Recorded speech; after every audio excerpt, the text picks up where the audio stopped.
നമുക്ക് ദൈവം തന്ന ഒരു സ്വത്താണ് നമ്മുടെ സാക്ഷ്യങ്ങൾ വിശ്വാസക്കോടികളുടെ സ്വത്താണ്. എന്ന് വെച്ചാൽ ആ സാക്ഷ്യം പരിശോധിക്കുന്നവർക്കറിയാം, എൻ്റെ ജീവിതത്തിലാണ് ഇങ്ങനെ ഒരു പ്രശ്നമുണ്ടെങ്കിൽ ഈ ദൈവം എന്നെ സഹായിക്കും. ജാതിയും മതവും വിശ്വാസവും ഒന്നും നോക്കാതെ, ഇതൊന്നും നോക്കാതെ നിനക്ക് ദൈവദർശനിൽ വരാൻ പറ്റുന്ന ഏറ്റവും വലിയ ഇടമായിട്ട് പരിശുദ്ധ അമ്മ കൃപാസനത്തെ വളർത്തിയതിനെ ഓർത്ത് ദൈവത്തോട് നന്ദി പറയാം. ശ്രുതികട്ടെ.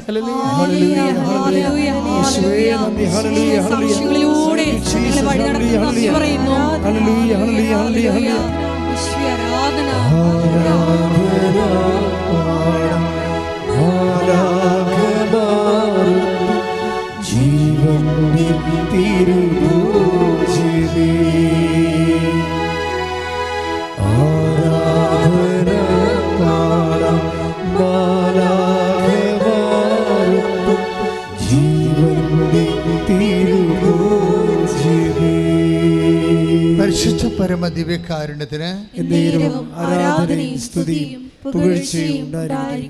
നിങ്ങൾ വിഷമിക്കാൻ എടുക്കുന്നതിനേക്കാൾ കൂടുതൽ സമയം നിങ്ങൾ വിശ്വസിക്കാൻ എടുക്കണം. അതൊരു ആധ്യാത്മിക ജീവിതത്തിൻ്റെ ഒരു സ്വഭാവമാണ്. മനുഷ്യൻ കൂടുതൽ സമയം വിഷമിക്കാനാണ് എടുക്കുന്നത്. ഈ വിഷമിക്കാൻ എടുക്കുന്ന വിഷയത്തേക്കാൾ ഇരട്ടിയോ 3 ഇരട്ടിയോ സമയം നിങ്ങൾ വിശ്വസിക്കാൻ എടുക്കണം. എൻ്റെ സഹോദരനൊന്ന് പ്രാർത്ഥിച്ച്, കർത്താവേ, ഞാൻ വിഷമിക്കാൻ വേണ്ടി ഓരോ വിഷയത്തെ ഓർത്തുകൊണ്ട് വിഷമിക്കാൻ വേണ്ടി എടുക്കുന്നതിനേക്കാൾ കൂടുതൽ സമയം അങ്ങയിൽ വിശ്വസിക്കാൻ വേണ്ടി പ്രത്യാശിക്കാൻ വേണ്ടി എന്നെ പഠിപ്പിക്കണമേ, പരിശീലിപ്പിക്കണമേ. ശ്രുതികട്ടെ. ഇത് ധ്യാനം രാവിലെ ആണ് സാധാരണ റെക്കോർഡ് ചെയ്യണത്. അപ്പോൾ രാവിലെ കുർബാന കഴിഞ്ഞപ്പോൾ എനിക്ക് ധ്യാനിപ്പിക്കാനുള്ള കാര്യങ്ങളൊന്നും ഈശോ പറഞ്ഞ് തന്നില്ല. സാധാരണഗതിയിൽ ധ്യാനത്തിന് 24 മണിക്കൂർ 48 മണിക്കൂറിനുള്ളിൽ കർത്താവ് എനിക്ക് ക്ലൂ തരും, ഈ വിഷയത്തിലൂടെയാണ് നമ്മളിന്ന് സഞ്ചരിക്കാൻ പോകുന്നത് എന്നൊക്കെ പറഞ്ഞു തരും, ഒരു അടയാളമൊക്കെ തരും. അപ്പോൾ ഞാനിങ്ങനെ ബ്രേക്ക്ഫാസ്റ്റ് കഴിഞ്ഞിട്ട് ഞാനിങ്ങനെ തണുത്തങ്ങനെ ഇരിക്കുകയാണ്. കർത്താവ് നമുക്ക് ആൾക്കാരെ കയറിയതിന് ശേഷം പിന്നെ പെടാൻ പറ്റും. എനിക്ക് വേണമെങ്കിൽ ഒരു 100,000 ധ്യാനം നടത്താൻ പറ്റും. കാര്യം ഞാൻ 36-37 കൊല്ലം ധ്യാനിപ്പിച്ച് പരിചയമുള്ള ആളാണ്. പക്ഷെ അതല്ല, അത് കാണാതെ പഠിച്ചോ അല്ലെങ്കിൽ ഏതെങ്കിലും ബൈബിൾ വാക്കിയോ അല്ലെങ്കിൽ കഥ നോക്കിയോ പറയണമല്ല. ഇത് ഡയറക്റ്റ് ജീസസ് സംസാരിക്കണം. തന്നെയല്ല, നേരത്തെ സംസാരിക്കാൻ പാടില്ല. അപ്പോൾ അത് കോപ്പി ഇടിയാവും. നേരത്തെ സംസാരിച്ച സമയങ്ങളില്ലേ എന്തുമാത്രം കാര്യങ്ങൾ ഈശോ ഉടമ്പടിയെക്കുറിച്ച് സംസാരിച്ചു. ധ്യാനത്തിൻ്റെ റെവലേഷൻ എലമെൻറ്റ് വരണവരെ ഞാൻ അസ്വസ്ഥനായിരിക്കും. ഒരു റെവലേഷൻ കണ്ടൻറ്റ് എന്നുവെച്ചാൽ വെളിപാട് കണ്ടൻറ്റ് വരുന്നവരെ നമുക്ക് ദൈവത്തിൻ്റെ കയ്യൊപ്പുണ്ടെന്ന് പറയാൻ പറ്റത്തില്ല. അല്ലെങ്കിൽ പണ്ടത്തെ ധ്യാനം തന്നെ നേരെ അതുപോലെ പഠിച്ച് വീണ്ടും പറഞ്ഞ പോലെ ഇരിക്കും. അങ്ങനെയല്ല, വെളിപാടിൻ്റെ കണ്ടൻറ്റ് വരുമ്പോൾ നമുക്കറിയാം ഈ ഒരു ശക്തി, വെളിപാടിൻ്റെ കണ്ടതുകൊണ്ട് ശക്തിയാണ്, അതങ്ങനെ ധ്യാനത്തിൻ്റെ അവസാനം വരെ ഉണ്ടാകും. അപ്പോൾ അറിവല്ല കൊടുക്കുന്നത് ആൾക്കാർക്ക്, അഭിഷേകമാണ് കൊടുക്കുന്നത്. വ്യത്യാസമുണ്ട് ഭയങ്കര. അറിവിൻ്റെ അകത്ത് വരണ ഇൻഫർമേഷനാണ് വരണത്. ഇൻഫർമേഷനെ കൊണ്ട് നമുക്ക് പ്രത്യേകിച്ച് കാര്യമില്ല. കാര്യം ഇൻഫർമേഷൻ ഇപ്പോൾ കെമിസ്ട്രി ഇൻഫർമേഷനാണ്, മാത്തമാറ്റിക്സ് ഇൻഫർമേഷനാണ്, എല്ലാ നോളജും ഇൻഫർമേഷനാണ്. വേർഡ് ഓഫ് ഗോഡ് അങ്ങനെയല്ല. വേർഡ് ഓഫ് ഗോഡ് അനോയിൻറ്റിങ്ങാണ് വരേണ്ടത്. ശക്തി വരണം, അതിൻ്റെ സൗഖ്യം വരണം, ബോധ്യം വരണം, നിലനിൽപ്പ് വരണം. ബോധ്യം കിട്ടിയാൽ നമുക്ക് നിലനിൽക്കും. ഇത് ഇന്നതിനാണെന്ന് പറഞ്ഞാൽ നമ്മൾ നിലനിൽക്കും. പിന്നെ തന്നെയല്ല, നമ്മൾ ഇപ്പം നിനക്ക് ഒരു സിസ്റ്റം ഉണ്ടെന്ന് വിചാരിക്കുക. ഡോക്ടർ പറഞ്ഞു റിസൾട്ട് വന്നിട്ടില്ലെന്ന് വിചാരിച്ചോ, റിസൾട്ട് വന്നിട്ടില്ല. അപ്പം നീ പേടിച്ചിരിക്കുകയാണ്, റിസൾട്ട് എന്താകുമോ എന്ന് ഞാൻ. പക്ഷേ കർത്താവ് എന്നാ ചെയ്തെന്ന് വെച്ച് കഴിഞ്ഞാൽ നിൻ്റെ ഭയം ഉൾപ്പെടെ വന്നിട്ടിങ്ങനെ അഭിഷേകം ചെയ്ത് കളയും. അതാണ് വചനപ്രഘോഷണത്തിൻ്റെ പ്രത്യേകത. അഭിഷേകം ചെയ്ത് കളയും. അത് നിനക്ക് നിലനിൽപ്പിൻ്റെ വരം തരികയും നിൻ്റെ മനസ്സിൻ്റെ ഉദ്വിഗ്നതയൊക്കെ അങ്ങ് കെടുത്തിട്ട് നിങ്ങൾ നിലനിർത്തി തരും. പക്ഷേ അതുകൊണ്ടാണ് ദൈവം എപ്പോഴും പറയും, നിങ്ങൾ ഇങ്ങനെ ടൈം ടേബിൾ വെച്ച് പ്രാർത്ഥിക്കരുത്, നിരന്തരം പ്രാർത്ഥിക്കണമെന്ന് പറയും. അഭിഷേകവും നിരന്തരം പ്രാർത്ഥിക്കുന്നത് തമ്മിൽ ഭയങ്കര വ്യത്യാസം, പല ബന്ധമുണ്ട്. ഒന്ന് പ്രാർത്ഥിക്കേണ്ട, take the word of God, നിരന്തരം പ്രാർത്ഥിക്കേണ്ടതാണ്. ശ്രുതിക്കട്ടെ ഹല്ലേലൂയ ഹല്ലേലൂയ ഹല്ലേലൂയ ഹല്ലേലൂയ. യേശുവേ നന്ദി, യേശുവേ സ്തുതി, യേശുവേ ആരാധന ആരാധന ആരാധന ആരാധന ആരാധന യേശുവേ ആരാധന. ഫിലിപ്പി 4:4 മുതലുള്ള തിരുവചനങ്ങൾ.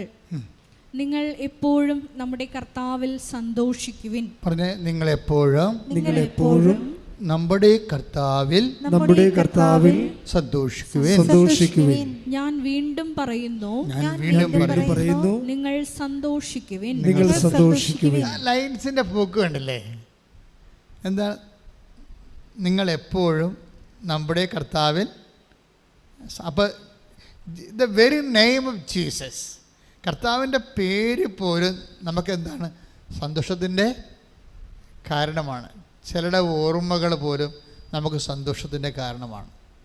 അതുപോലെ കർത്താവിൻ്റെ പേര് പോലും നിങ്ങൾക്ക് സന്തോഷിക്കാൻ വേണ്ടി. ഒരു പക്ഷേ നിങ്ങൾ ചിലപ്പോൾ നിങ്ങളുടെ ജീവിത പങ്കാളി ഉണ്ടാവും, ഹസ്ബൻഡ് ഉണ്ടാവും, അല്ലെങ്കിൽ വൈഫുണ്ടാവും, അല്ലെങ്കിൽ മക്കളുണ്ടാവും. ഇവരിലൊക്കെ നമുക്ക് സന്തോഷമുണ്ട് തീർച്ചയായിട്ടും. പക്ഷേ നിങ്ങളൊന്ന് ചിന്തിച്ചു, നിങ്ങൾ എന്നെക്കാൾ നല്ല അനുഭവമുള്ള ആൾക്കാരല്ലേ, ഒന്ന് ചിന്തിച്ച് നോക്കിയേ. ഇറ്റ് ഈസ് ഫോർ കുറച്ച് സമയം. കുറച്ച് കഴിയുമ്പോൾ മക്കൾ ഇപ്പോൾ അവർ ഹോസ്റ്റലിലോട്ട് പഠിക്കാൻ പോയി കഴിഞ്ഞാൽ പിന്നെ അവർ നമ്മളെ മറന്നു പോകും. അവരും മറക്കും നമ്മളെ, നമ്മളും മറക്കും. മനഃപൂർവ്വമല്ല, നമ്മൾ വേറെ ഒരു കാര്യത്തിൽ ഇൻവോൾവ് ആയി കഴിയുമ്പോൾ, വേറെ ഒരു വിഷയത്തിൽ ഇൻവോൾവ് ആയി കഴിയുമ്പോൾ നമ്മൾ മറക്കും. ഇതുപോലെ അപ്പോൾ അങ്ങനെ മറക്കുന്നതനുസരിച്ചിട്ട് ഇപ്പോൾ നമുക്കറിയാം, ആ സമയത്ത് ഇപ്പോൾ കറണ്ടൊക്കെ ഉണ്ടെങ്കിലും ചില സമയത്ത് സ്വിച്ച് ഓഫാണെങ്കിൽ ആ ഇലക്ട്രോണിക്സിൻ്റെ പ്രവാഹമില്ലാത്തത് കൊണ്ട് നമുക്ക് ഇലക്ട്രിസിറ്റി ഫീൽ ചെയ്യത്തില്ല. ഇതുപോലെ സിസ്റ്റമെല്ലാം കറക്റ്റാണെങ്കിലും ചിലപ്പോൾ നമുക്ക് അപ്പനുണ്ട്, ഭർത്താവുണ്ട്, മക്കളുണ്ട്, ഭാര്യയുണ്ട്, പക്ഷേ we are not feeling it sometimes. അവരെ നമുക്ക് ഫീൽ ചെയ്യത്തില്ല.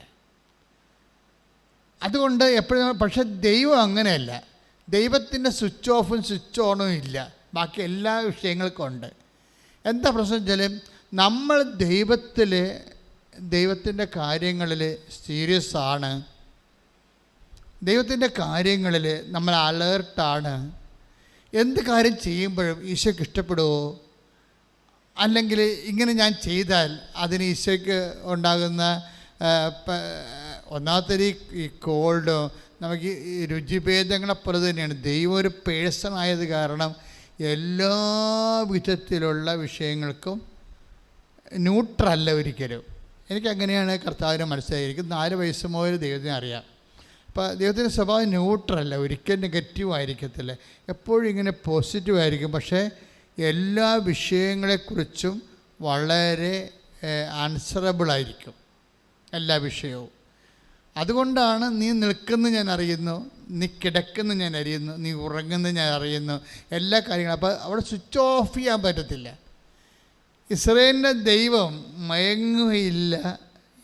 ടേക്ക് ദ സങ്കീർത്തനം എടുത്ത് 21:4 ശ്രുതിക്കട്ടെ. ഹല്ലേലൂയ ഹല്ലേലൂയ ഹല്ലേലൂയ യേശുവേ നന്ദി. ഹല്ലേലൂയ ഹല്ലേലൂയ ഹല്ലേലൂയ ഹല്ലേലൂയ ഹല്ലേലൂയ കൂടെ ഇരിപ്പാൻ. ആരാധന ആരാധന യേശുവേ ആരാധന.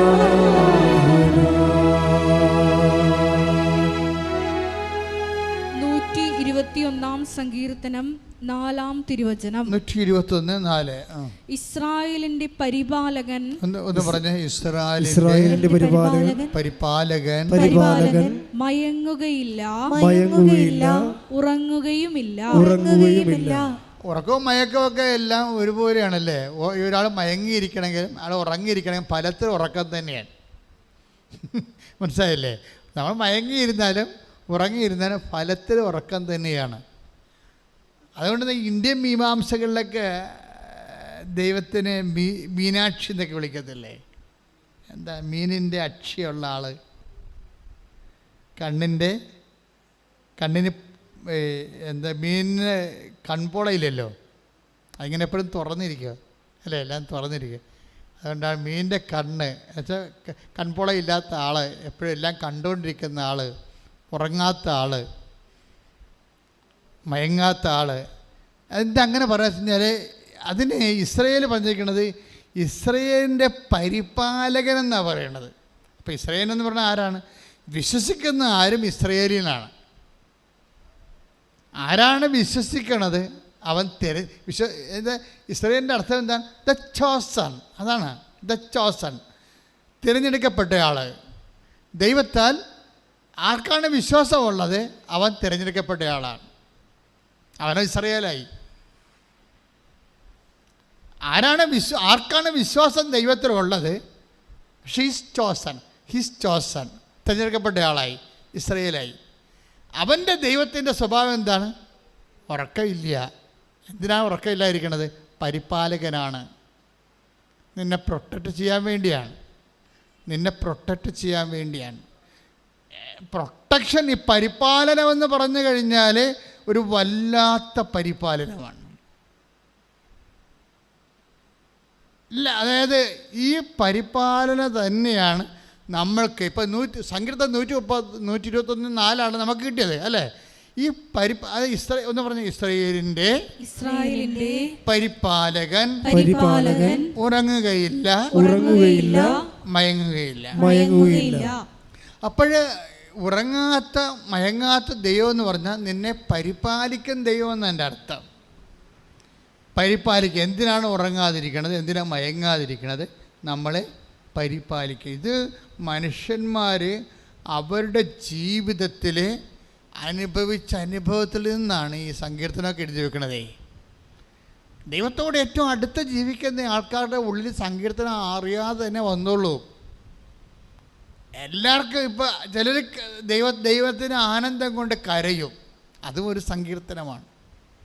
പാടണമെന്ന് നിർബന്ധമില്ല. ദൈവത്തെക്കുറിച്ച് ഓർക്കുമ്പോൾ തന്നെ നിശ്വാസങ്ങൾ വരും. കാര്യം ദൈവം ഓരോ കാര്യത്തിലും ഇപ്പം തന്നെ ഇന്ന് നടന്നൊരു സ്ഫോടനം ഇല്ലേ? അപ്പം ഈ സ്ഫോടനം ശരിക്കും പറഞ്ഞാൽ വെള്ളിയാഴ്ചയാണ് നടക്കണമെന്നുണ്ടെങ്കിൽ, ഇന്ന് കളമശ്ശേരി നടന്ന സ്ഫോടനം വെള്ളിയാഴ്ച നടക്കണമെന്നുണ്ടെങ്കിൽ നമ്മളുടെ ഈ ലക്ഷങ്ങൾ പങ്കെടുത്തുന്ന റാലി നടക്കുക ഇല്ല. അല്ലാതെ തന്നെ ഇന്ന് പോലീസോടെ വന്നു സെക്യൂരിറ്റി ചെക്ക് ചെയ്യണമെന്നും പറഞ്ഞു. പോലീസ് നമ്മളോട് വളരെയേറെ സഹകരിച്ചു. ആണല്ലോ ഇതെല്ലാം നടക്കും. 10-60 പോലീസ് ഉണ്ടായിരുന്നു ഇന്നലെ ഫീൽഡിൽ, നമ്മളുടെ സെക്യൂരിറ്റി കൂടാതെ തന്നെ. അപ്പം എങ്കിലും ഇങ്ങനെ ഇഷ്യൂ കേട്ടപ്പോൾ ഇവിടെ സേഫാണോന്ന് അറിയാൻ വേണ്ടി അപ്പം തന്നെ പോലീസ് വന്നു. അപ്പം ഞാൻ തിരക്കൊന്ന് ഒഴിയട്ടെന്ന് വിചാരിച്ചുകൊണ്ട് ധ്യാനവും രാവിലെ ഷിഫ്റ്റ് ചെയ്തു. തിരക്കൊന്ന് ഒഴിയട്ടെ, നല്ല തിരക്കായിരുന്നു രാവിലെ. ആ സമയത്തൊരു രസമുണ്ടായി.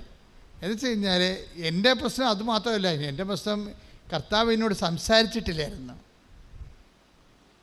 ധ്യാനം ഷിഫ്റ്റ് ചെയ്യാൻ പ്രധാനപ്പെട്ട കാരണം അതാണ്, കർത്താവ് സംസാരിച്ചിട്ടില്ല. അപ്പം ഞാനും ക്ലിൻ്റൻ അച്ഛനും അസിസ്റ്റൻ്റ് അച്ഛനും ജോമോളും കൂടി എൻ്റെ മുറിയിരിക്കുകയാണ്. അപ്പോൾ ഞാൻ പറഞ്ഞു, നിങ്ങൾക്കറിയാമല്ലോ സത്യം, ഞാനെന്താ ധ്യാനം മാറ്റി വെച്ചതെന്ന്.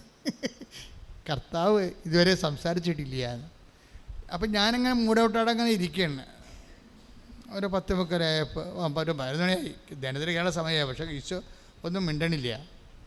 പെട്ടെന്ന് മനസ്സിൽ ഈശോ 17 എന്നും പറഞ്ഞൊരു നമ്പർ കാണിച്ചു.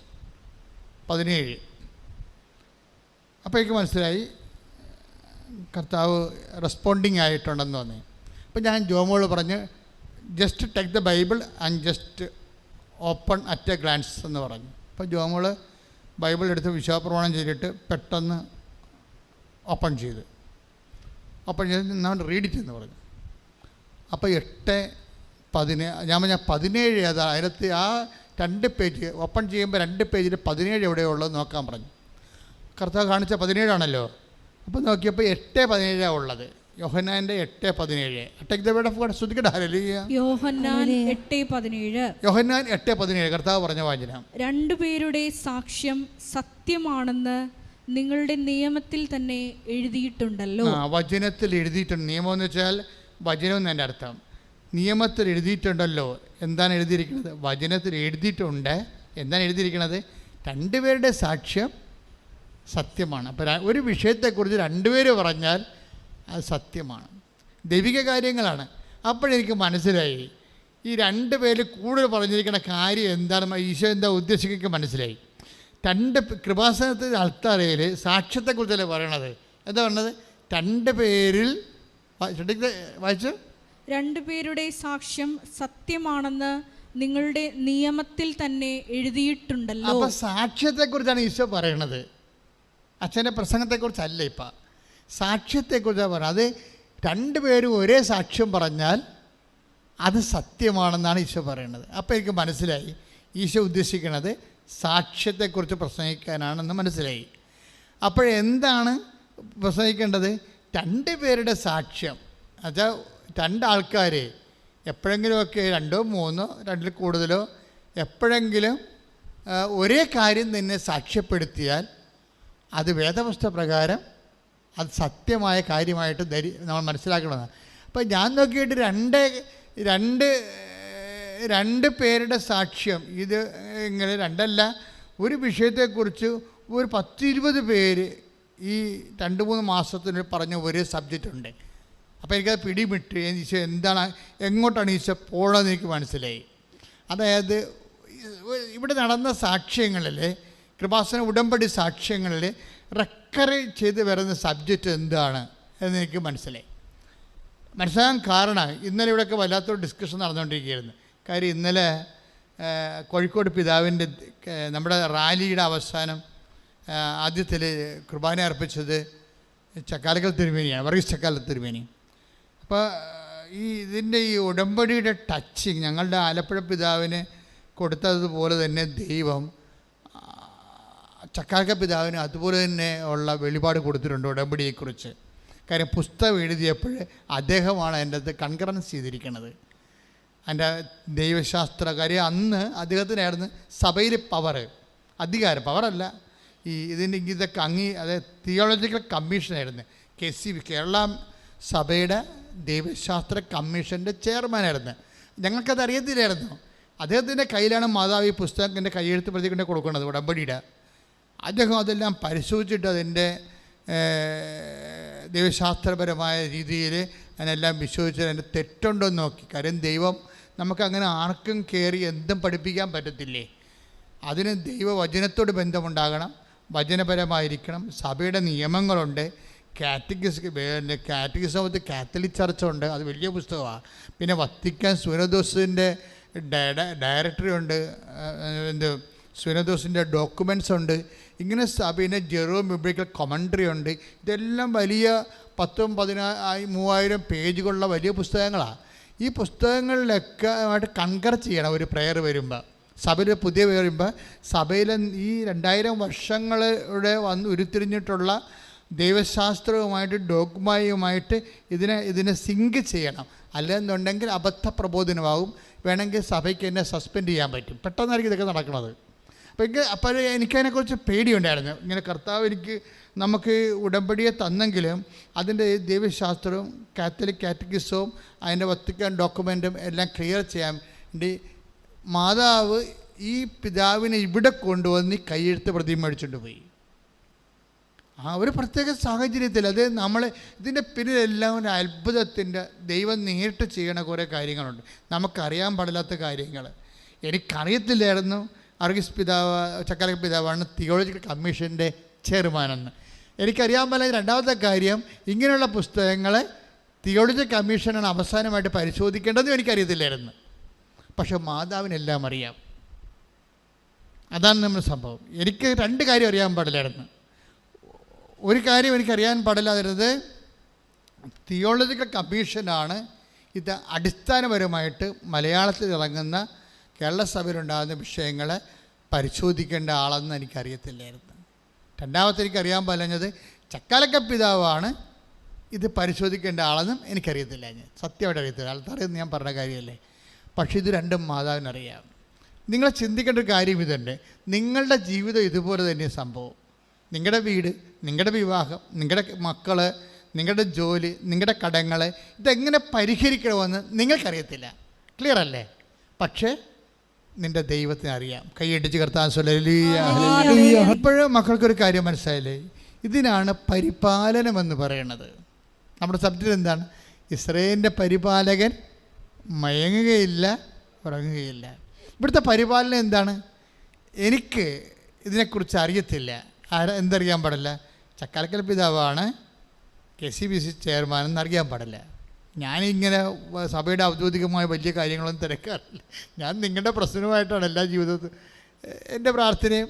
പിന്നെ നമ്മുടെ ശുശ്രൂഷയായിട്ടാണ് കൂടുതൽ അഡ്മിനിസ്ട്രേഷൻ ലെവലിൽ ഞാൻ അങ്ങനെ അധികം ശ്രദ്ധിക്കാറില്ല.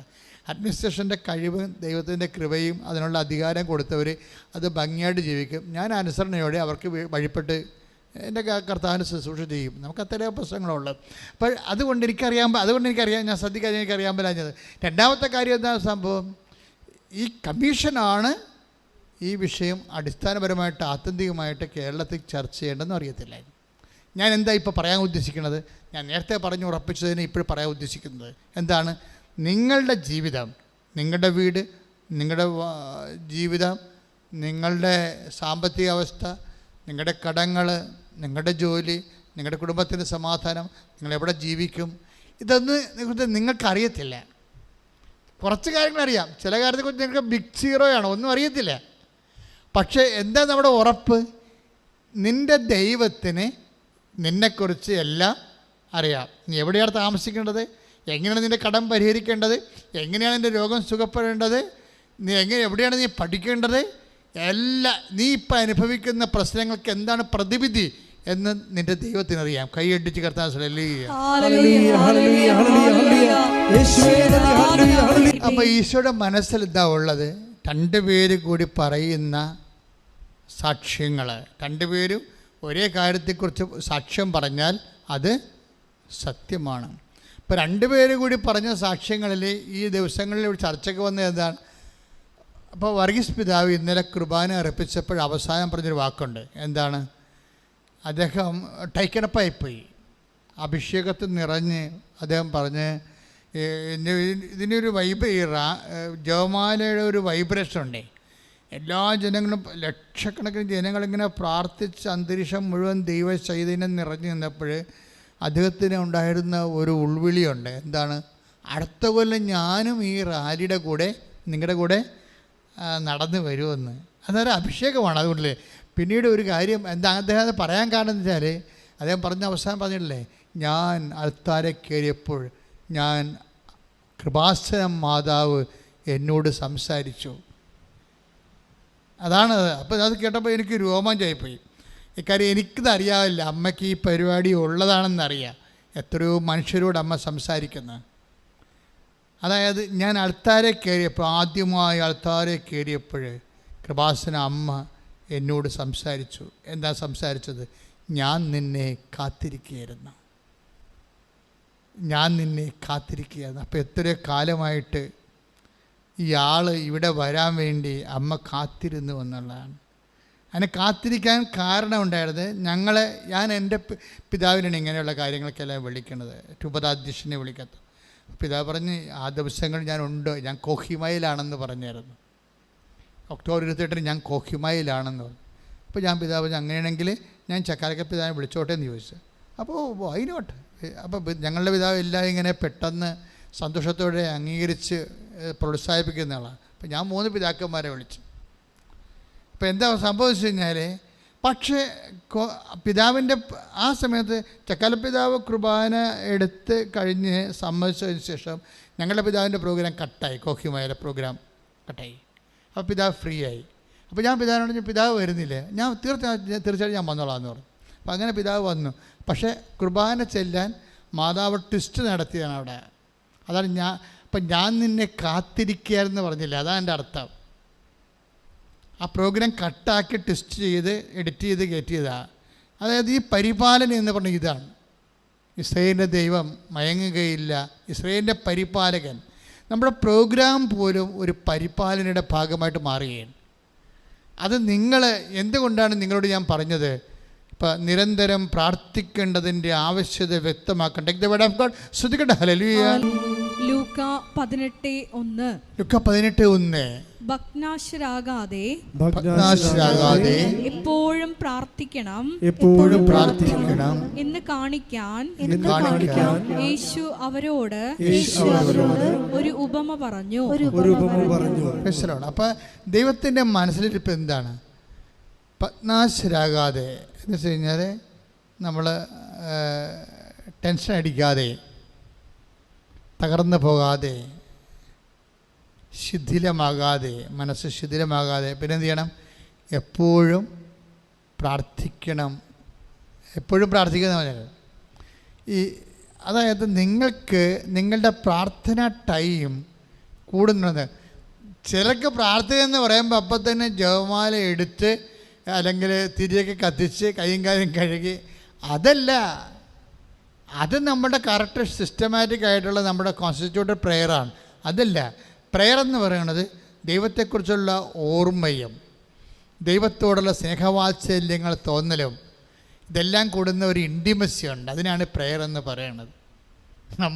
നമ്മൾ ചെയ്യുന്ന പ്രാർത്ഥന ചൊല്ലലല്ലേ, അത് അതിൻ്റെ കോൺസ്റ്റിറ്റ്യൂട്ടഡ് പ്രെയറാണ്. ഒരു മനുഷ്യൻ്റെ ജീവിതത്തിൽ യാമപ്രാർത്ഥനകളുണ്ടാവും. സന്ധ്യക്കുണ്ടാവും പ്രാർത്ഥിക്കും, വെളുപ്പിന് എഴുന്നേറ്റ് പ്രാർത്ഥിക്കും. നേരത്തേക്ക് ഞാൻ 2 മണിക്ക് പ്രാർത്ഥിക്കുമായിരുന്നു. ഇപ്പോൾ എനിക്ക് കുറച്ച് അസുഖമൊക്കെ ആയത് കാരണം 2 മണിക്കുള്ള കാര്യം കിടക്കുമ്പോൾ തന്നെ ചിലപ്പോൾ 10-11 മണി, ചിലപ്പോൾ 2 മണിയൊക്കെ നേരത്തെയൊക്കെ താമസിക്കും. അപ്പം അങ്ങനെ വരുമ്പോൾ പ്രഷറൊക്കെ ഈ ഉറക്കം നിൽക്കണ അത്ര നല്ല കാര്യമൊന്നുമല്ലേ. ചിലതൊക്കെ പ്രഷറൊക്കെ ഫോം ചെയ്ത് വരും. പിന്നെ കിഡ്നിയുടെയൊക്കെ പ്രോബ്ലം വരും. ഉറക്കം നിന്നാൽ അതിനെ കാര്യം എനിക്ക് വേറെ സഭയില്ലല്ലോ. പകലെല്ലാം ജനങ്ങളുമായിട്ട് കൺഫ്യൂഷനും ധ്യാനവും പിന്നെ എഴുതണതെല്ലാം 10-20 പുസ്തകം എഴുതി, അതെല്ലാം രാത്രിയിൽ എഴുതണം. അപ്പം അതിന് ഉറക്കം വരും, പ്രഷറായി.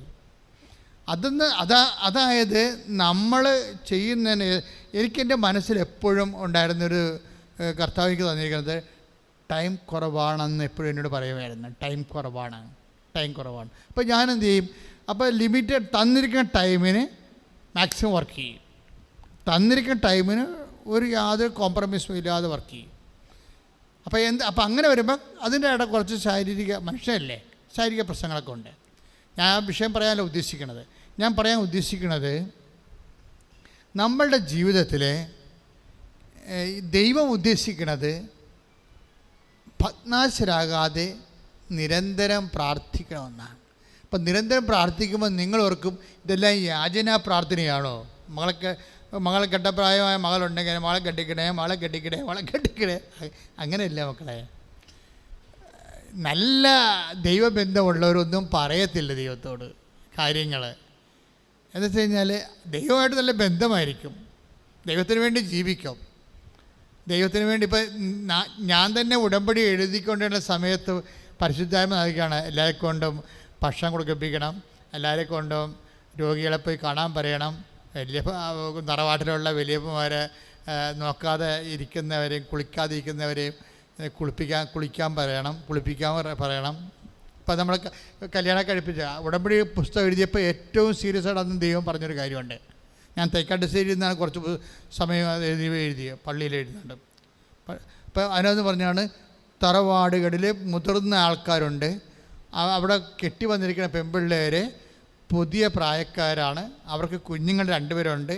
പക്ഷേ കൂടെ ഉണ്ടായിരുന്നെല്ലാം മാറി താമസിച്ച് പോകുമ്പോൾ ഈ രോഗിയായിട്ട് കിടക്കുന്ന അപ്പനെ മണം വെച്ച് ഗന്ധം വെച്ച് ഭയങ്കരമായ അകൃതത്തിൽ കിടക്കുകയാണ്. അപ്പോൾ അവരുടെ സ്വത്ത് തർക്കമായിട്ടുള്ളത് കൊണ്ട് ഈ മൂത്ത ചേട്ടന്മാരുടെ വൈഫൊക്കെ ഒന്നോട് തിരിഞ്ഞു നോക്കത്തില്ല. പെൺമക്കളാണെങ്കിൽ അവർ ടീച്ചർമാരും സാറുമാർക്കായിട്ട് പോയിട്ട് അവരും വന്ന് അപ്പൻ്റെ കാര്യം അന്വേഷിക്കത്തില്ല. അപ്പം അത് വന്ന് പരിപ്പിച്ചിട്ട് പോകും. ഇളയ മരുമകൾ തറവാട്ട് നിൽക്കുന്നവളെ പരിപ്പിച്ചിട്ട് പോകുന്നല്ലാതെ ഇവർ നേരെ വന്ന് അപ്പനൊരു ചൂടുവെള്ളം പോലും കൊടുക്കുകയോ കോരിക്കൊഴിയോ ഇല്ല. ആ സമയത്ത് അവർ പിള്ളേരെ വരാമെന്നും പറഞ്ഞ് അവർ പോകും. അപ്പോൾ ഇങ്ങനെ കുറേ അനാഥ പ്രേതങ്ങളെ പോലെ കുടുംബങ്ങളിലൊക്കെ മുതിർന്നവർ രോഗികളായിട്ട് കുളിക്കാണ്ട് കിടപ്പുണ്ട്. അവരെ കുളിപ്പിക്കാൻ പറയണമെന്നതിനോട് പറഞ്ഞ് ഞാനത് എഴുതി വെച്ച്.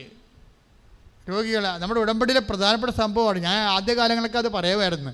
എനിക്ക് റെപ്പറ്റീഷൻ ചെയ്ത് പറയണത് ഇഷ്ടമില്ലാത്തത് കൊണ്ടാണ് പിന്നെ ഞാനത് സ്റ്റോപ്പ് ചെയ്തത്. പക്ഷേ ഉടമ്പടി എന്ന് പറയുമ്പോൾ ഇതെല്ലാം പ്രാർത്ഥനയുടെ ഭാഗമാണ്. മനസ്സിലായില്ലേ? പത്രം കൊടുക്കാൻ പോണതും അതിലൂടെ വിശ്വാസം കൈമാറുന്നതും അതുപോലെ തന്നെ എല്ലാം രോഗികളെ കാണാൻ പോകുന്നതും ഇപ്പം നമ്മളിവിടെ ഒരു കൃപാസനം മിഷൻ തുടങ്ങിയില്ലേ അപ്പുറത്ത്, കഴിഞ്ഞ വ്യാഴാഴ്ച വെഞ്ചരിച്ചു. അതായത് എന്താ സംഭവിച്ചത്, നിങ്ങൾ കൊണ്ടുവന്ന പുതിയ തുണികളെല്ലാം, ഉടുപ്പുകളെല്ലാം വെച്ചിരിക്കുകയാണ്. എന്നിട്ട് നിങ്ങളുടെ കൂടെ തന്നെ ഉടമ്പടി എടുക്കാൻ വരുന്ന കൂട്ടത്തിൽ പാവപ്പെട്ടവരുണ്ടെങ്കിൽ അവർക്ക് അവർ കൊണ്ട് കാര്യങ്ങൾ പറഞ്ഞു കഴിഞ്ഞാൽ ഉടനെ അവർക്ക് നിങ്ങൾ കൊണ്ടുവന്ന പാസ് ചെയ്ത് കൊടുക്കും ഉടുപ്പ്. അല്ല നിങ്ങൾ ആരെങ്കിലും കണ്ടുവച്ചിട്ടുണ്ടെന്ന് അവർക്ക് കൊടുത്താൽ കൊള്ളാമെന്ന് നിങ്ങൾക്ക് തോന്നുന്നുണ്ടെങ്കിൽ നിങ്ങളുടെ ഉടമ്പടി പത്രം മേടിച്ചിട്ട് അത് സൈൻ ചെയ്ത് വെച്ച് ഉടുപ്പ് എടുത്തു തരും. എന്ന് വെച്ച് കഴിഞ്ഞാൽ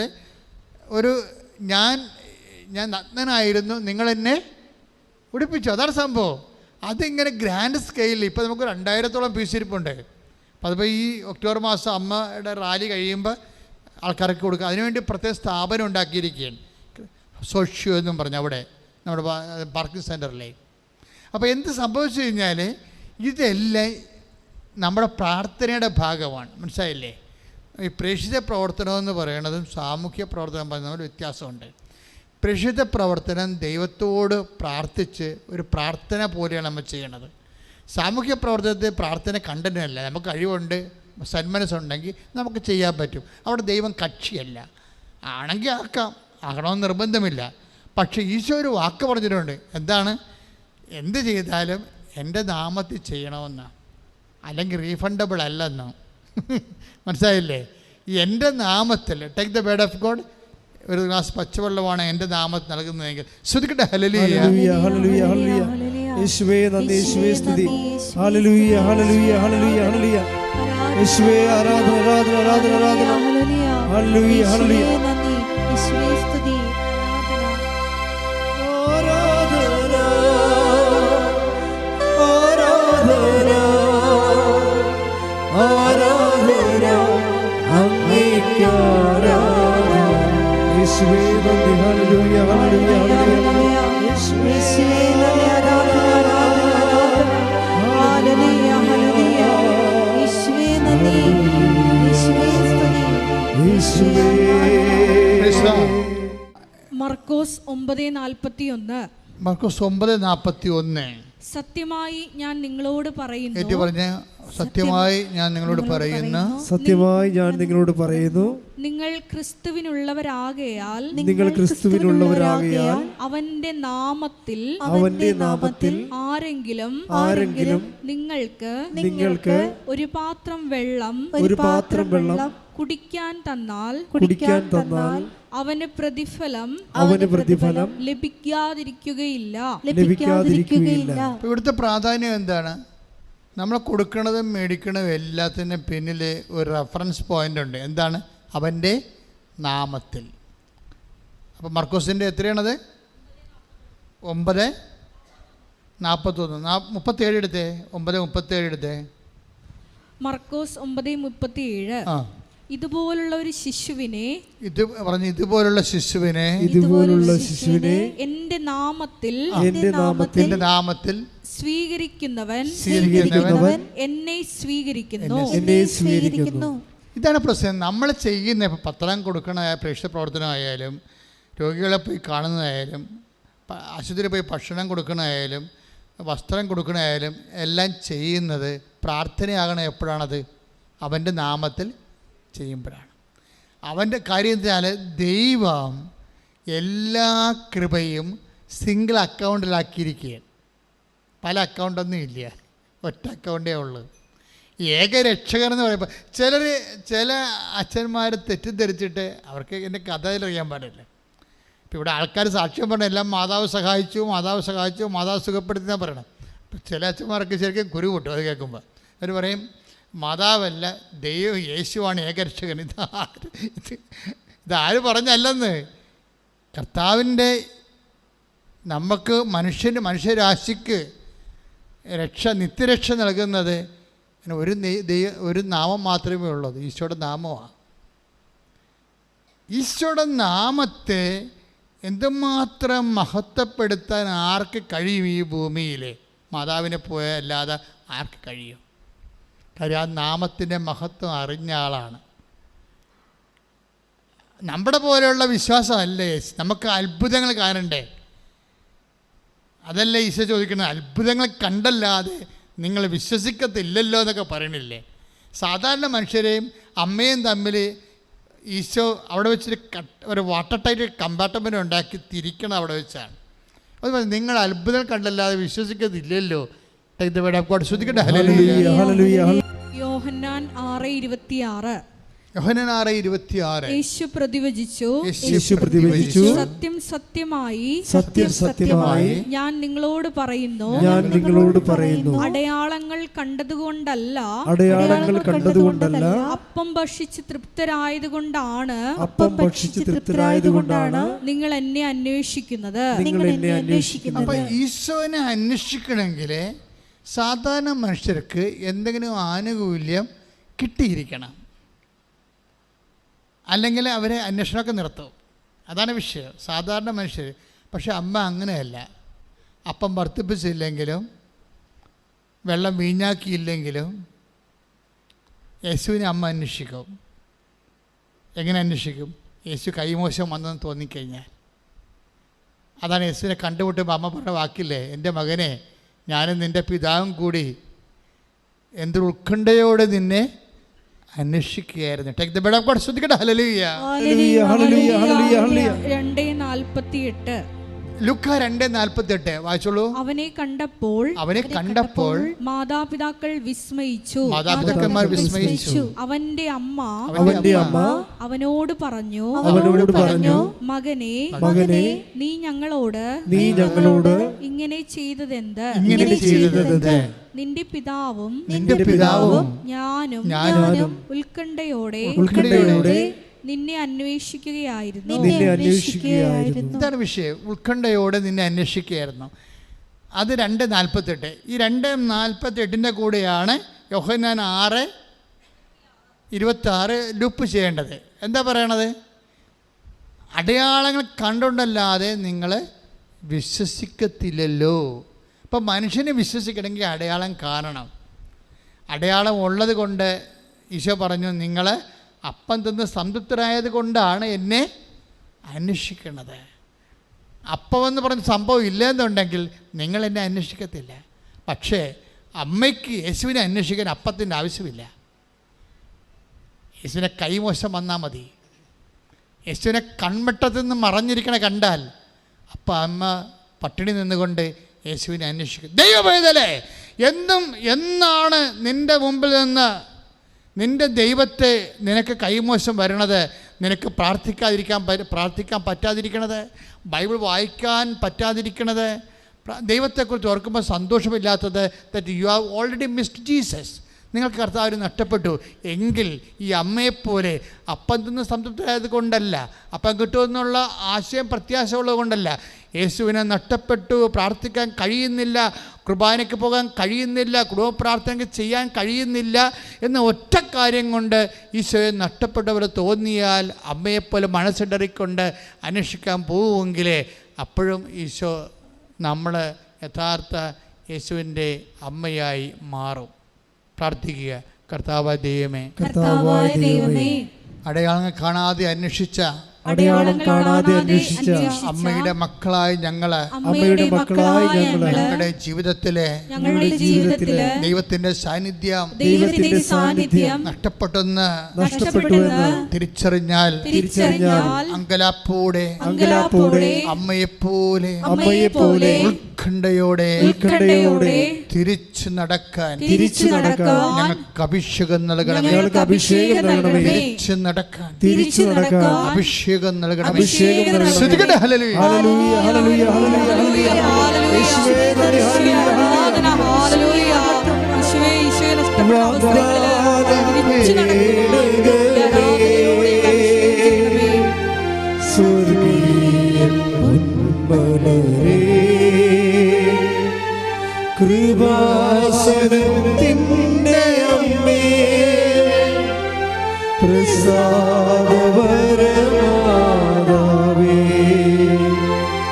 കൃപാസനത്തിൻ്റെ അമ്മേ, പ്രസാദവരമാതാവേ. നേടിയെടുക്കാൻ ഒരു കാര്യമില്ലാത്ത, ഒരു വിഷയമില്ലാത്ത അവസ്ഥയിൽ നിൻ്റെ ജീവിതത്തിൽ ദൈവത്തിൻ്റെ സ്പേസ് എവിടെയാണ്? സുഖപ്പെടാൻ ഒരു രോഗമില്ലെങ്കിൽ നിൻ്റെ പ്രാർത്ഥനയ്ക്ക് സ്പേസ് എവിടെയാണ് എന്ന് ചിന്തിക്കുന്നിടത്ത് വെച്ചാണ് നീയും ദൈവവും തമ്മിൽ എന്തുമാത്രം അടുപ്പമാണ്, അകലെയാണെന്ന് തിരിച്ചറിയണത്. നേടിയെടുക്കാൻ ഒരു കാര്യമില്ല, ജയിക്കാൻ ഒരു പരീക്ഷയില്ല, സുഖപ്പെടാൻ ഒരു രോഗമില്ല, കിട്ടാൻ ഒരു ജോലിയില്ല, വസിക്കാൻ ഒരു വീടിൻ്റെ വിഷയമില്ല. അങ്ങനെ വന്നാൽ നീയും നിൻ്റെ ദൈവവും തമ്മിൽ എന്തായിരിക്കും? അടുപ്പമോ അകലമോ? അതെന്നും ഒരു വിശ്വാസി അവനോട് ചോദിക്കേണ്ട ഒരു ചോദ്യമാണ്. നീയും ദൈവവും തമ്മിൽ എന്തുമാത്രം ബന്ധമുണ്ട് എന്നറിയണമെങ്കിൽ ദൈവത്തിൽ നിന്നൊരു ആനുകൂല്യം കിട്ടാതിരിക്കുമ്പോഴും ദൈവത്തെ അന്വേഷിച്ച് മനസ്സിലെ ഉത്കണ്ഠയോടെയാണ് ദൈവത്തെ അന്വേഷിക്കുന്നത്. കിട്ടുമോ, കണ്ടുമുട്ടുമോ? അതാണ് അമ്മ പറയണത്, എൻ്റെ മകനെ ഞാനും നിൻ്റെ പിതാവും കൂടി ഉത്കണ്ഠയോടുകൂടിയാണ്. വെറുതെയുള്ള അന്വേഷണമല്ല, കണ്ടു കിട്ടാൻ കഴിയുമോ, ഇനി ഒരിക്കലും കാണാതിരിക്കുമോ, ഇങ്ങനെ പല പല ചിന്തകളുമായിട്ടാണ് അമ്മ യേശുവിനെ തിരക്കി പോണത്. അവസാനം കണ്ടുമുട്ടുമ്പോഴും അമ്മ തൻ്റെ മനസ്സിലുണ്ടായ വിഷയങ്ങളെല്ലാം അതുപോലെ ഈശോനോട് പറയും. എൻ്റെ ദൈവത്തിലെ ഈ ധ്യാനത്തിൽ ഈശോ എന്താ പറയണം? നിനക്കെപ്പോഴും മിസ്സാകുന്നുണ്ടോയെന്ന് നോക്കണം ജീസസിനെ. പ്രാർത്ഥിക്കാൻ പറ്റാത്ത, ഇപ്പം കുടുംബത്തിലാകുമ്പോൾ എപ്പോഴും ഇഷ്യൂസ് ഉണ്ടാവും, എപ്പോഴും ഇഷ്യൂ. ഇപ്പോൾ കടലിൽ എങ്ങനെയാണ് ഓക്സിജൻ ഉണ്ടാകണത്? അത് സ്ഥിരതല്ല്. ഈ കടലിലെ മത്സ്യങ്ങളൊക്കെ അല്ലെങ്കിൽ ഈ ജലാശയത്തിലെ മത്സ്യങ്ങളൊക്കെ എവിടെ നിന്നാണ് ഭക്ഷണം ഓക്സിജൻ എടുക്കേണ്ടത്? വെള്ളത്തിൽ നിന്നല്ലേ. മഴയും കാറ്റും വരുമ്പോൾ ഓളങ്ങൾ ഉണ്ടാകുന്നതും എല്ലാം ഓക്സിജൻ അല്ലേ കിട്ടണത്. അപ്പം കടലിലുള്ള ജീവികളെ ഉദ്ദേശിച്ചിട്ടാണ് അതിന് തിരച്ചിലുള്ളത്. പ്രാണവായുവും തിരയിലെ പിടച്ചിലും തമ്മിൽ ഭയങ്കര ബന്ധമാണ് ശരിക്കും. ഇപ്പം നമ്മൾ തന്നെ തിരയൊന്നും ഇല്ലാ സ്ഥലങ്ങളിലൊക്കെ ചെമ്മീനൊക്കെ വളർത്തുമ്പോൾ നിങ്ങൾ കണ്ടിട്ടില്ലേ? ശാസ്ത്രീയമായിട്ട് ചെമ്മീൻ വളർത്തുന്ന സ്ഥലങ്ങളിൽ തന്നെത്താൻ തിര ഉണ്ടാക്കി കൊടുക്കും. ഒരു മെഷീൻ വെച്ച് തിര ഉണ്ടാക്കി കൊടുക്കും, പതപ്പിച്ച്, വെള്ളം പതപ്പിച്ച് കൊടുക്കും. ഒരു വലിയൊരു മോട്ടർ വെച്ചിട്ട്, ഇങ്ങനെ ഇലകളുള്ള ഒരു മോട്ടർ വെച്ചിട്ട് കറക്കി. അപ്പോൾ ഞാൻ ചോദിക്കും എന്നാ പരിപാടി? അപ്പോൾ വെഞ്ചരിക്കാനൊക്കെ ഈ പാടശീലത്ത് ഞാൻ പോകുമ്പോൾ ഞാൻ ഇത് 4 മോട്ടറൊക്കെ വെച്ചിരിക്കുന്നത്. മോട്ടറല്ല, ഇങ്ങനെ ഒരു പങ്കയാണ്, വെള്ളത്തിൽ കിടന്ന് കറങ്ങി പോകത്തെ. എന്നിട്ട് വെള്ളത്തിൽ ഇങ്ങനെ അടിച്ച് കറക്കി പതപ്പിച്ചെടുക്കും. അപ്പം ഓക്സിജൻ, ക്രിയേറ്റിംഗ് ഓക്സിജൻ. അപ്പോഴേക്ക് മനസ്സിലായി വെള്ളമായ പതയും തിരയും ഉണ്ടാവും. എന്തിനാണ്? അവിടെ ജീവിക്കുന്ന ആൾക്കാർക്ക് ഓക്സിജന് വേണ്ടിയാണ്. നിൻ്റെ ഹൃദയത്തിൽ ദൈവം ഉള്ളിടത്തോളം കാലം ദൈവത്തിൻ്റെ ആത്മാവിന് ഓക്സിജൻ വേണം. അതുകൊണ്ട് പ്രശ്നങ്ങൾ സ്വാഭാവികമായിട്ട് പ്രതീക്ഷിക്കാം. മനസ്സിലായില്ലേ? അപ്പോൾ അതുകൊണ്ട് തിരയില്ലാത്തൊരു കടലിനെ നമുക്ക് വിഭാവനം ചെയ്യാൻ പറ്റത്തില്ല. തിര ഓക്സിജൻ ഉണ്ടാക്കുന്ന ഒരു ഭാഗമാണ്. അതുപോലെ നിൻ്റെ ആത്മാവിന് ദൈവത്തിന് അനുഭവിക്കാൻ വേണ്ടി ഇടയ്ക്ക് പ്രശ്നങ്ങളുണ്ടാകും, തിരയുണ്ടാകും. ഇത് അക്സെപ്റ്റ് ചെയ്യണം. ഈ ആഴ്ച നല്ലതാണെന്ന് വിചാരിച്ചോ, സന്തോഷമായിരിക്കും. ഇപ്പം ചിലർ വാരഫലക്കാർ ചോദിക്കുക, നിൻ്റെ ഈ ആഴ്ച, എല്ലാവരും ഉടനെ എടുത്ത് നോക്കും, ആൾക്കാർക്ക് അമർത്തിയിടാൻ പറ്റിയ സാധനമാണത്. ഈ ആഴ്ച, നിൻ്റെ ഈ ആഴ്ച. അപ്പം നമ്മൾ വായിക്കണത് ഈ ആഴ്ച എങ്ങനെയാണെന്നാണ് വായിക്കണത്. അപ്പോൾ അവിടെ അവർ പറയണ എല്ലാം നല്ല കാര്യമായിരിക്കും. നിന്നെ ടെൻഷൻ അടപ്പിക്കേണ്ട, പതപ്പിക്കേണ്ട, നിനക്ക് ഓക്സിജൻ കിട്ടേണ്ട, ആത്മാവ് ചത്തുപോട്ടെന്ന് വിചാരിച്ചുകൊണ്ടാണ് വാരപഥക്കാരൻ നല്ല നല്ല കാര്യങ്ങൾ പറഞ്ഞു തരുന്നത്. പതപ്പിക്കാൻ ഇഷ്ടമില്ല അവർക്ക്, ശാന്തമായി കിടക്കട്ടെ എന്നാണ്. അപ്പോൾ നമുക്കും വേണ്ടത് ശാന്തതയാണ്. പക്ഷേ ദൈവത്തിന് ശാന്തത വേണ്ട. അതുകൊണ്ട് ഈശോ പറഞ്ഞു, ഞാൻ പ്രശ്നം ഉണ്ടാക്കാൻ വേണ്ടി വന്നു, ഞാൻ തിര അടുപ്പിക്കാൻ വേണ്ടി വന്നു, ഞാൻ ഓക്സിജൻ ഉണ്ടാക്കാൻ വേണ്ടി വന്നു, നിൻ്റെ ആത്മാവിനെ ഉദ്ദേശിച്ചുകൊണ്ട് പ്രശ്നങ്ങൾ സൃഷ്ടിക്കാൻ വേണ്ടി വന്നു. Take the word of God.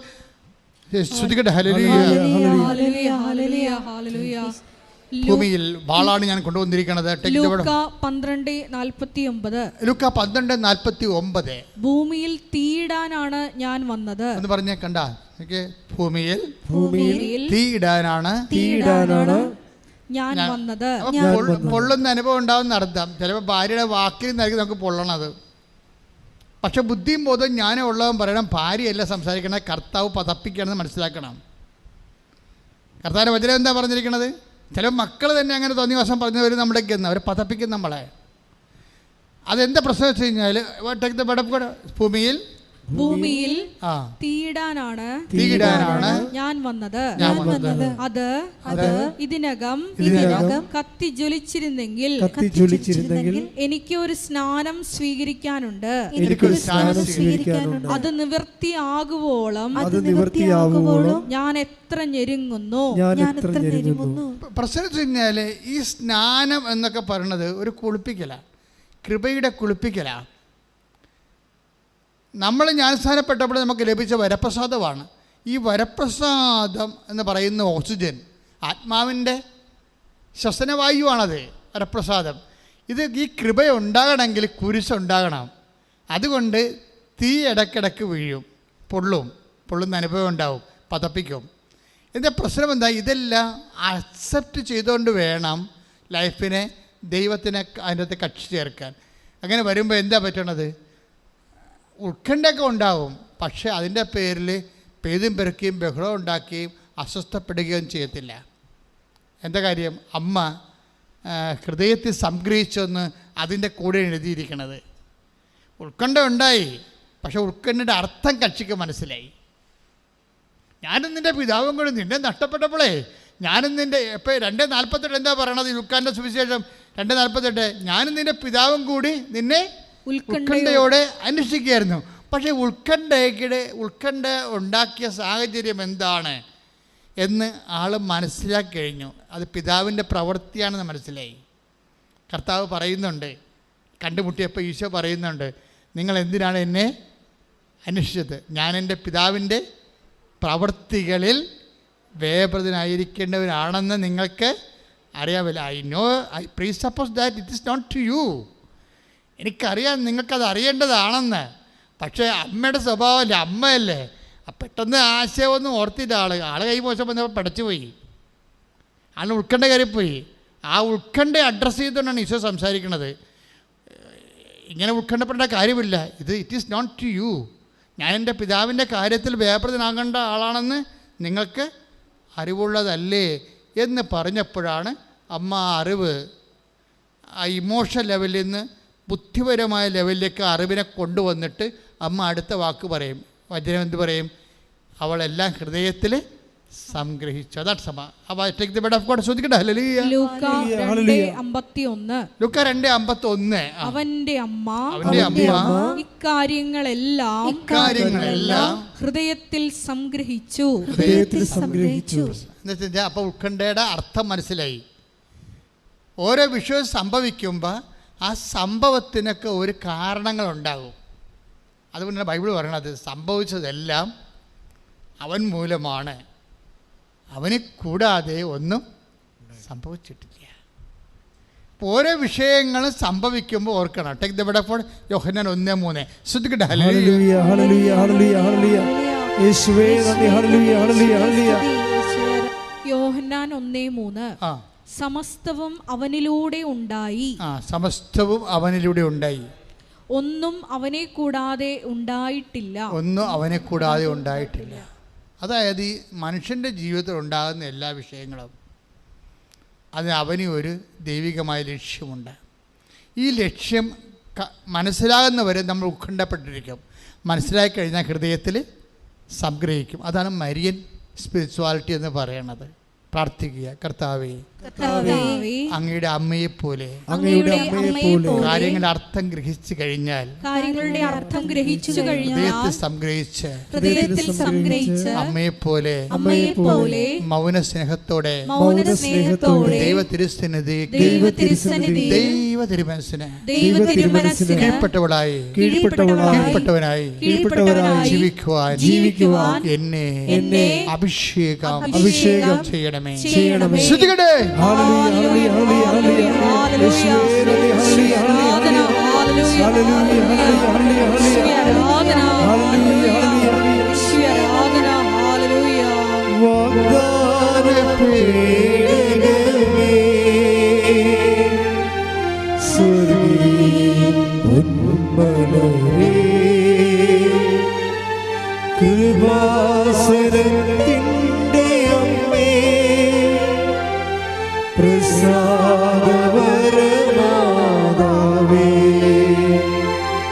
വാഗ്ദാന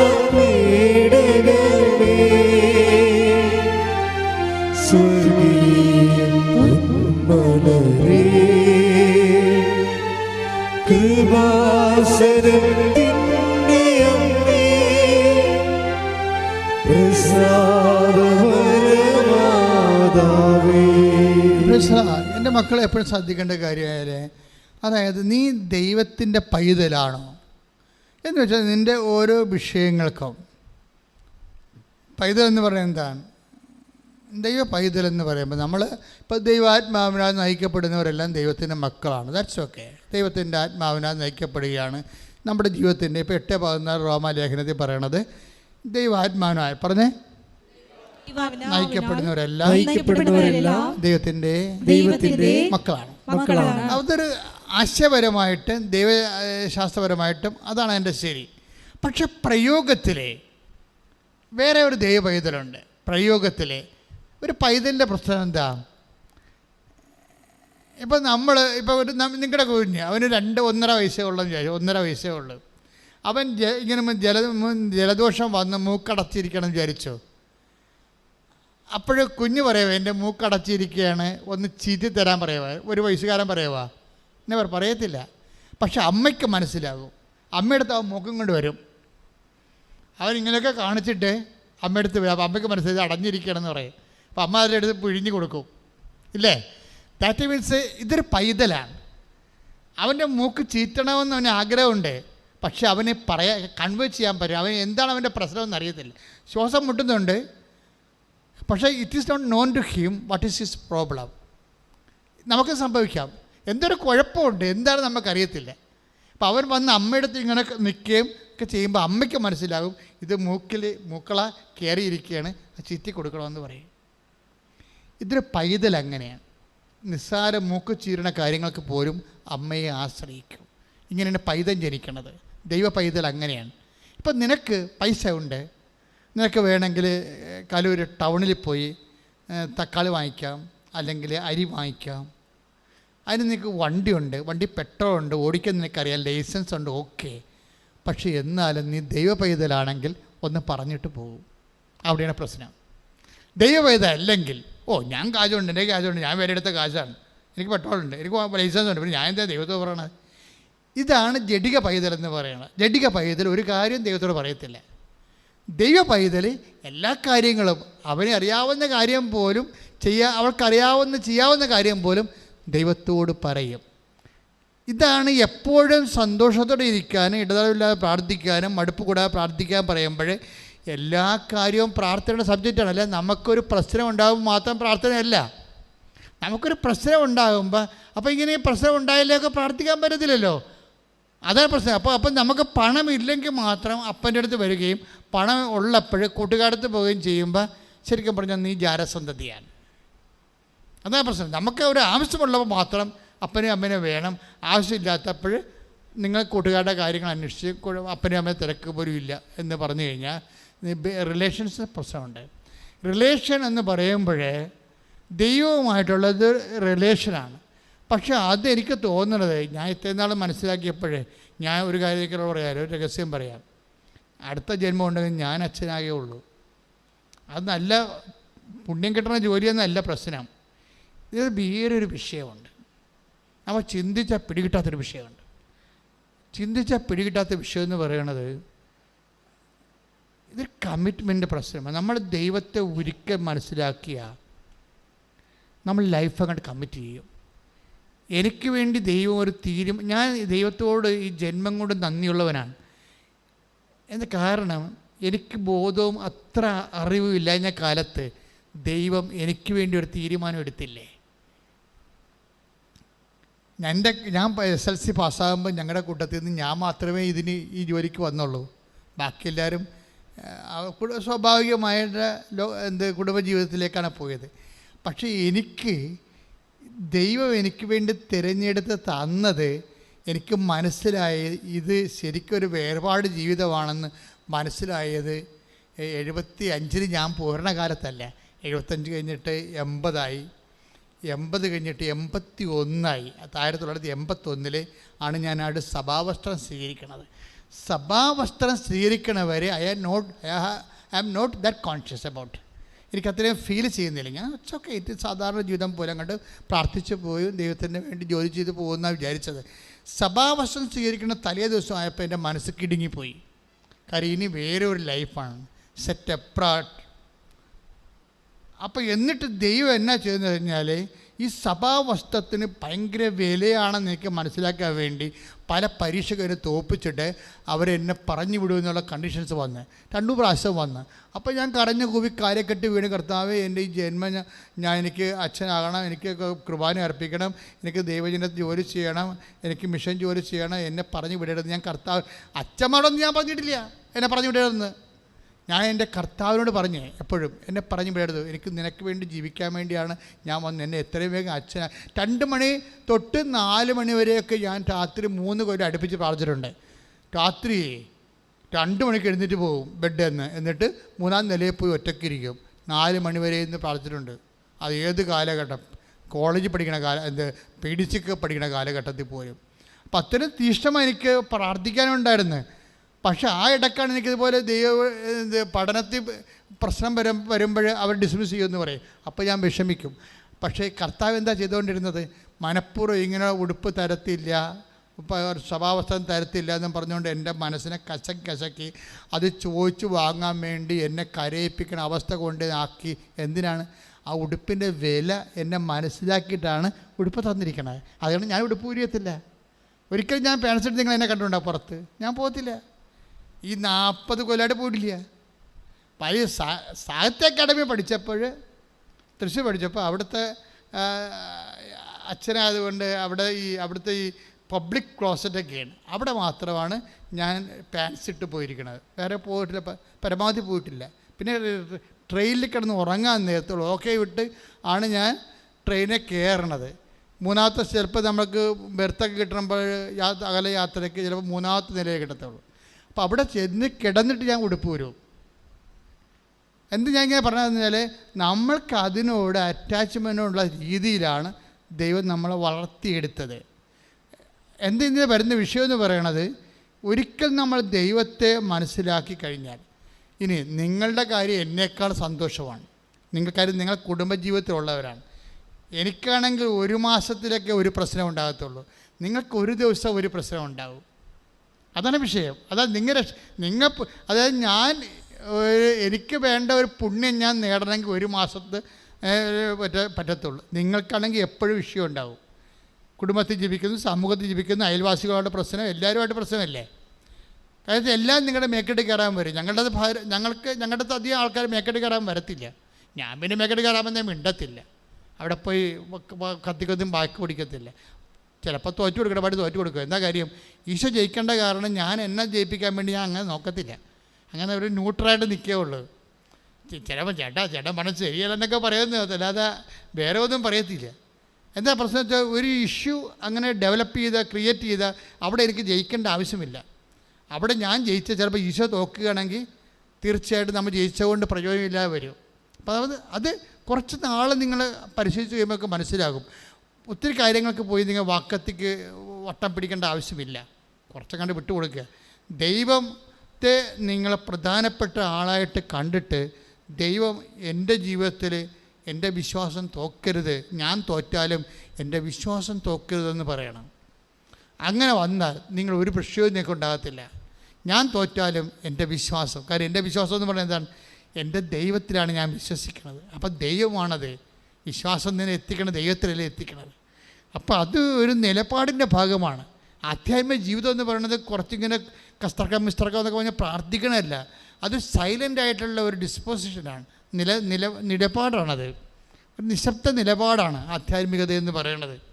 അത് നിനക്കും നിൻ്റെ ദൈവത്തിനും എല്ലാവർക്കും അത് എക്സ്പ്ലെയിനബിൾ അല്ല. എല്ലാവരോടും അവർ പറയും ബുദ്ധിമോശം കാണിച്ചില്ല, മണ്ടത്തരമല്ലേ, ഇതെന്താണ് മറ്റുള്ള നമ്മുടെ വായുടെ അകത്ത് കയറി കൈ ഇട്ട് കഴിഞ്ഞാൽ സ്വാഭാവികമായിട്ട് അളം മുട്ടി ആരാണ് കടിക്കാത്തത്, നീ മനുഷ്യരാണെന്നൊക്കെ ചോദിക്കും. That's okay. അമ്മ ഇതിനെല്ലാം പറ്റിയ ആളാണ്. അമ്മ ദൈവം നഷ്ടപ്പെട്ടു പോകാതിരിക്കാൻ വേണ്ടി ഒരിക്കൽ നഷ്ടപ്പെട്ട എൻ്റെ അനുഭവം അവർക്ക് മനസ്സിലാക്കിയതാണ്. അവർക്ക് അത്ര ഉത്കണ്ഠയായിട്ട് ഉറങ്ങാത്ത രാത്രിയായിരുന്നു. 2-ാമത്തെ ദിവസവും 3-ാം ദിവസമാണ് ഈശോനെ കണ്ടുമുട്ടുന്നത്. അപ്പോൾ ഉത്കണ്ഠ കൊണ്ട് ഉറങ്ങാതെ കിടന്ന ദിവസമാണ്. അപ്പോൾ ദൈവം നഷ്ടപ്പെടുന്നത് എന്താണെന്ന് ഈ അമ്മയ്ക്കറിയാം. അതുകൊണ്ട് അമ്മ എപ്പോഴും ഹൃദയത്തിൽ സംഗ്രഹിക്കുകയുള്ളൂ. കാര്യം ഞാൻ ജയിച്ചിട്ടോ ഞാൻ ദൈവം നഷ്ടപ്പെടരുത് എന്നുള്ള ഒരു ചിന്ത. ആധ്യാത്മിക ജീവിതം സത്യസന്ധമായ ഒരു നിലപാടുകളാണ്. ഞാൻ എന്താ ഇങ്ങനെ പറഞ്ഞതെന്ന് വെച്ച് കഴിഞ്ഞാൽ, എപ്പോഴും സന്തോഷത്തിരിക്കുക, ഇടതടവില്ലാതെ പ്രാർത്ഥിക്കുക. ഈ മുത്തേടൻ അച്ഛൻ ബൈബിൾ തർജ്ജിമ ചെയ്തപ്പോൾ പറഞ്ഞത് ഭഗ്നാശരാകാതെ നിരന്തരം പ്രാർത്ഥിക്കാനുള്ള പുതിയ സംസ്കൃത വാക്കൊന്നും അല്ല പുള്ളിക്കാരൻ പറഞ്ഞത്, മടുപ്പ് കൂടാതെ പ്രാർത്ഥിക്കണമെന്ന്. അതാണ് എനിക്കിഷ്ടം. ഞാൻ ഈ POC-കാരൻ്റെ തർജ്ജിമയേക്കാൾ ഞാൻ ഇന്നും മനസ്സിൽ കൊണ്ടുവയ്ക്കണ മുത്തേടൻ ഉൾഗാത്തായി നേരിട്ട് എടുത്തിട്ട് നാട്ടുഭാഷയെ സംസാരിക്കും. മടുപ്പ് കൂടാതെ പ്രാർത്ഥിക്കാൻ അവൻ അവരോട് ഇപ്പോൾ പറഞ്ഞു. അപ്പോൾ അത് സ്വാഭാവികമാണ്, മനുഷ്യൻ്റെ അനുഭവമായിട്ട് ബന്ധമാണത്. പ്രാർത്ഥനയ്ക്ക് ഉള്ളിടത്തോളം മടുപ്പ് വേറെ എന്തിനുണ്ട്? വേറെ ഒന്നിനുമില്ല. ഈ ലോകത്ത് നമുക്ക് ഏറ്റവും കൂടുതൽ മടുപ്പുള്ള സംഭവം എന്താണ്? പ്രാർത്ഥനയാണ്. കഴിഞ്ഞ ദിവസങ്ങളിൽ അവൻ്റെ പേരെന്താ, ഇമ്മാനുവൽ ഇവിടെ ഒരു 22 വയസ്സാണ് പയ്യൻ വന്നിവിടെ. അപ്പം ഇമ്മാനുവൽ വന്ന് ഇമ്മാനുവലിൻ്റെ ചേച്ചി ഉടമ്പടി എടുത്തിട്ട് അവൾ ലിഫ്റ്റ് ചെയ്ത്, അമ്മയുടെ രൂപ അറിയാമല്ലോ, അമ്മ ഇങ്ങനെ പിടിച്ചോണ്ട് പോകുന്നത് ലിഫ്റ്റ് ചെയ്ത് കളയും. നടന്ന് കയറാൻ പറ്റാത്തവരാണ് പിള്ളേരെ നമ്മൾ എന്ത് ചെയ്യും? അമ്മമാർ ഇപ്പോൾ അമ്മയും കുഞ്ഞും കൂടി പള്ളിയിൽ പോയി, 2 വയസ്സുള്ള കൊച്ചും കൂടി പള്ളിയിൽ കൂടി പോയി, അല്ലെങ്കിൽ അവനത് പനിയാണ്, അത് നടന്നിട്ട് കയറണില്ല, അമ്മ എന്ത് ചെയ്യും? എടുക്കും. ഇത് തന്നെ നിന്നോട് അമ്മ ചെയ്യും. അവൻ്റെ ചേച്ചിയെ ലിഫ്റ്റ് ചെയ്ത് നടന്ന് വരികയെന്ന് മനസ്സിലായപ്പോൾ അമ്മ അരയിലെടുത്തുകൊണ്ട് ജർമ്മനി കൊണ്ടുപോയി. അപ്പോൾ ഇമ്മാനുവലിന് വിശ്വാസമായി, ഞാനും ഒരു പൊട്ടനാട് ജീവിക്കുകയാണ്, എനിക്ക് നടക്കാൻ പറ്റത്തില്ല, അതുകൊണ്ട് ഞാനും വന്ന് ഉടമ്പടി എടുക്കാമെന്ന് വിചാരിച്ചു. അപ്പോൾ ഒരു വീട്ടിൽ നിന്ന് 2 പേർക്ക് ഉടമ്പടി എടുക്കാൻ പറ്റുകയെന്ന് അറിയാമെങ്കിൽ ഇമ്മാനുവലിന് ഉടമ്പടി എടുക്കണം. ചേച്ചി പോയി രക്ഷപ്പെട്ട പോലെ എനിക്കും രക്ഷപ്പെട്ടത് പറഞ്ഞ് അവൻ ഇവിടെ വന്ന്, അപ്പോൾ ഇവിടെ വന്നപ്പോൾ ഒരു സ്ത്രീ സ്വരം വളരെ ഭവ്യവും സ്വർഗീയവുമായി, ഇമ്മാനുവൽ കയറി വരൂ. അവൻ ഞെട്ടിപ്പോയി, ഇമ്മാനുവൽ കയറി വരൂ.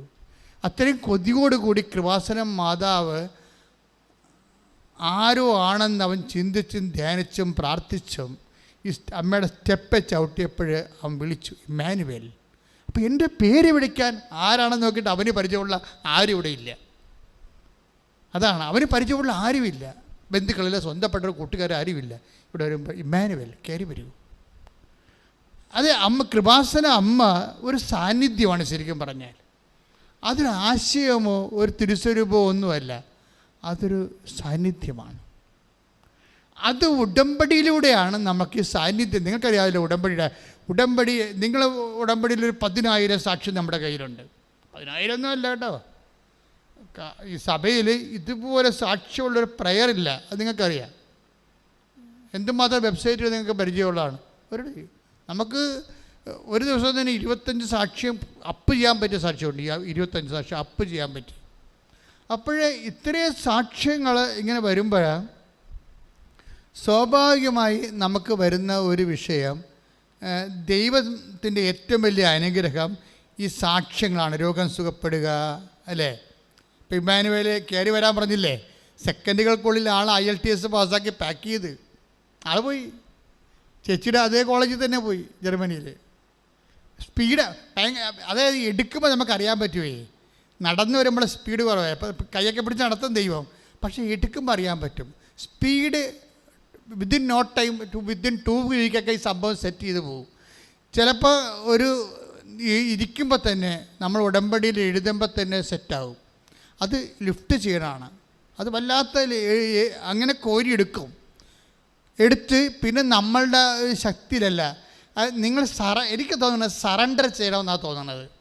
നിങ്ങൾ അതായത് ദൈവമേ, ഇത് സത്യമായിട്ട് ഞാൻ പറയാണ്, എന്നെക്കൊണ്ടിത് പറ്റത്തില്ല, നീ ഇത് ഫുൾ ആൻഡ് ഫുൾ 99% ഞാനും 99% നീയും 1% ഞാനും എന്ന് ഞാൻ പറയണില്ല. 1% കൂടി സറണ്ടർ ചെയ്യണം. 100% നീ ഇതിൻ്റെ അകത്ത് ശ്രദ്ധിക്കുന്നില്ലെങ്കിൽ ഞാൻ ഉണ്ടാവത്തില്ല എന്ന് തുറന്ന് അങ്ങോട്ട് സറണ്ടർ ചെയ്യണം. പക്ഷേ ഈ സറണ്ടർ ചെയ്യുന്ന വ്യക്തിക്ക് നല്ല ദൈവസ്നേഹം ഉണ്ടാകണം. നീ ഉടമ്പടിയുടെ മറ്റു കാര്യങ്ങളൊക്കെ ചെയ്യണം. അപ്പോൾ നിൻ്റെ കാര്യം മാത്രം ചെയ്തിട്ട് ഞാൻ സറണ്ടർ ചെയ്തെന്ന് പറഞ്ഞിരിക്കരുത്. ദൈവം നിനക്കറിയാമല്ലോ, ദൈവം ഏത് ക്ലേശകാലത്തും ദൈവം നമ്മുടെ കൂടെ ഉണ്ട്. പക്ഷേ വി ഡോണ്ട് ഫീൽ ഇറ്റ്. ഇപ്പോൾ ഉദാഹരണത്തിന് ഇപ്പോൾ ഐസയ 30:21 എന്താ പറയണത്?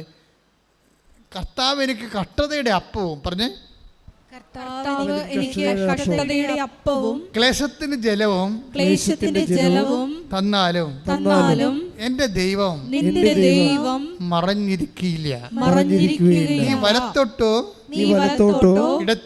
ഇടത്തോട്ടോ തിരിയുമ്പോൾ പിന്നിൽ നിന്ന് ഒരു സ്വരം കേൾക്കും.